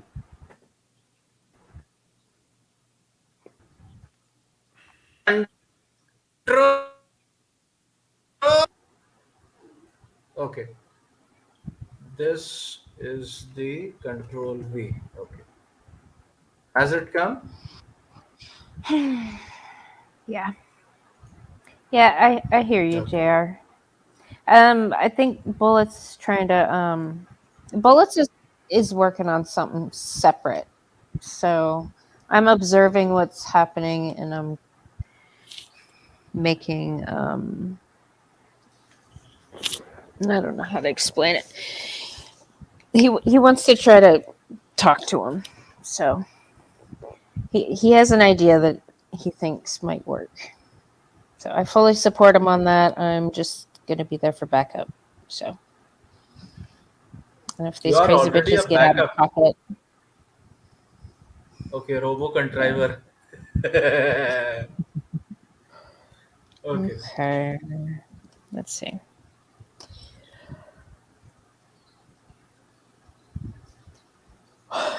By the way, Cog asked if do we owe you a thanks, contriver, because he was like, "Yes, please take our women." Okay, so let us see the video at hand first, and then we shall All arrive of to a it. conclusion. Yeah, All of it. no, not only first 3 minutes. Sane Man here. This video is brought to you by a donation from Chatan, and here's what he has to say. Hi, Sandman Chatan from the Himalayas here again. I saw your video about 45% of women being single in 2030. Trad cucks are rightly paranoid of being bred out of the West. Every day I see news of some Indian dude marrying a white hoe gladly accepting sloppy seconds or 220 seconds. All of it is celebrated in the media. We're in a civilizational war where darker races see white women as being a frontier that they must conquer to destroy the whitey West. In the past 4 years, 4 million Indian students have moved abroad, according to government data. Add to that the millions of illegal immigrants, as well as those on work visas. They will take over your politics within this generation. Meanwhile, all I see is white kids being programmed to be soy boys and accept diversity. Caucasians will be second rate citizens in their own countries, while white babes will receive attention from the lower tier Indian men. The trad cucks pleading with Caucasian women to have white kids will not work though. They need to put five across the eyes on them and their simp fathers and brothers who allow them to pull this. Well, Chatan, thanks for the donation as well as the topic. With regards to people no longer reproducing, we're all on the same roller coaster ride, heading down, and India is just a few decades behind countries like Japan. First is East Asia, followed by Europe, and then North America and India, Latin America, and finally Africa. But it's not the entire Caucasian race that's letting others replace them. Good luck to the Indians trying to settle in Eastern Europe. There are little to no welfare programs for those in the third world to get a decent quality of life in Eastern Europe. But in the Pause. West, it's a different story, and the success of the West means it's like that scene from Batman where So he is quite right about Indians, trying to settle. I mean, they are trying to settle in Germany. They are trying to settle in France. My niece has gone to Tokyo, and one of my other niece has actually been to Paris. So they are working over there. I mean, not particularly settling over there in that regard. But apart from that, I would say our own birth rate has fallen from 2.24 to 2.14, according to Pew Research. And this is going to fall even further. So, even though we might look like we have 1.4 billion people, it doesn't matter because we are going to fall flat. And when we are going to fall flat is when we are going to uh, arise to the conclusion. Now, there are that many people. That is why they are marrying all these white hoes and getting all the supposed 220 sloppy seconds. Uh, what they could do necessarily. Uh, Indian women are far worse than a 220 sloppy second white hoe. A white hoe is ignorant. I always say a white hoe just it is just like the bitch Alice. She doesn't know anything about anything, Right. but has an opinion over everything. So white women are not that conniving regarding their own nature because it is just that they have become abrasive because they have been mollycoddled throughout history. Now they are not being mollycoddled. And that is why they know for a fact as to what they could wreak havoc because of the draconian laws that have been put in place. And the same is the case with India. Whether it is an Indian woman who married my friend who used to work for the three letter agency back in the day, and after his semi retirement, He married an Indian nuclear physicist, professor of a woman who aborted his child when she was 3 months pregnant. So it is not a case that Indian women or Indian men are somewhat different to what to what white men and what white women could be. Of course, the eating habits could be different, the religiosity factor could be different, but not the factor of the same human behavior. So if they are settling down for a white hoe, that is what they are. I could show you number of instances that the German women are marrying some Indians and are settling down in India. All they are putting it on a vlog. German women, Russian women. Since someone mentioned it, Germany is showing the way, whatever. But do people know for a fact that the daughter of Joseph Stalin actually married an Indian? I hope that most of these people would not know of the fact. So, Mm. human nature is universal. Yep. Female nature is universal. So, I am one of those people who have been wronged by both sorts of women, whether it is an Indian woman, a dusky looking brown Indian woman with the color texture and the skin color of this man who is right here, melanin or beige or what we call in India as wheatish, like the color of Wheat. the wheat. Hmm. And apart from that, there is nothing else that we could do regarding a white woman, because white women are as perverse as an Indian woman, as perverse as a black woman, as perverse as an Asian woman. So women are not different. So if these are simps, why do I call my country as Kakistan?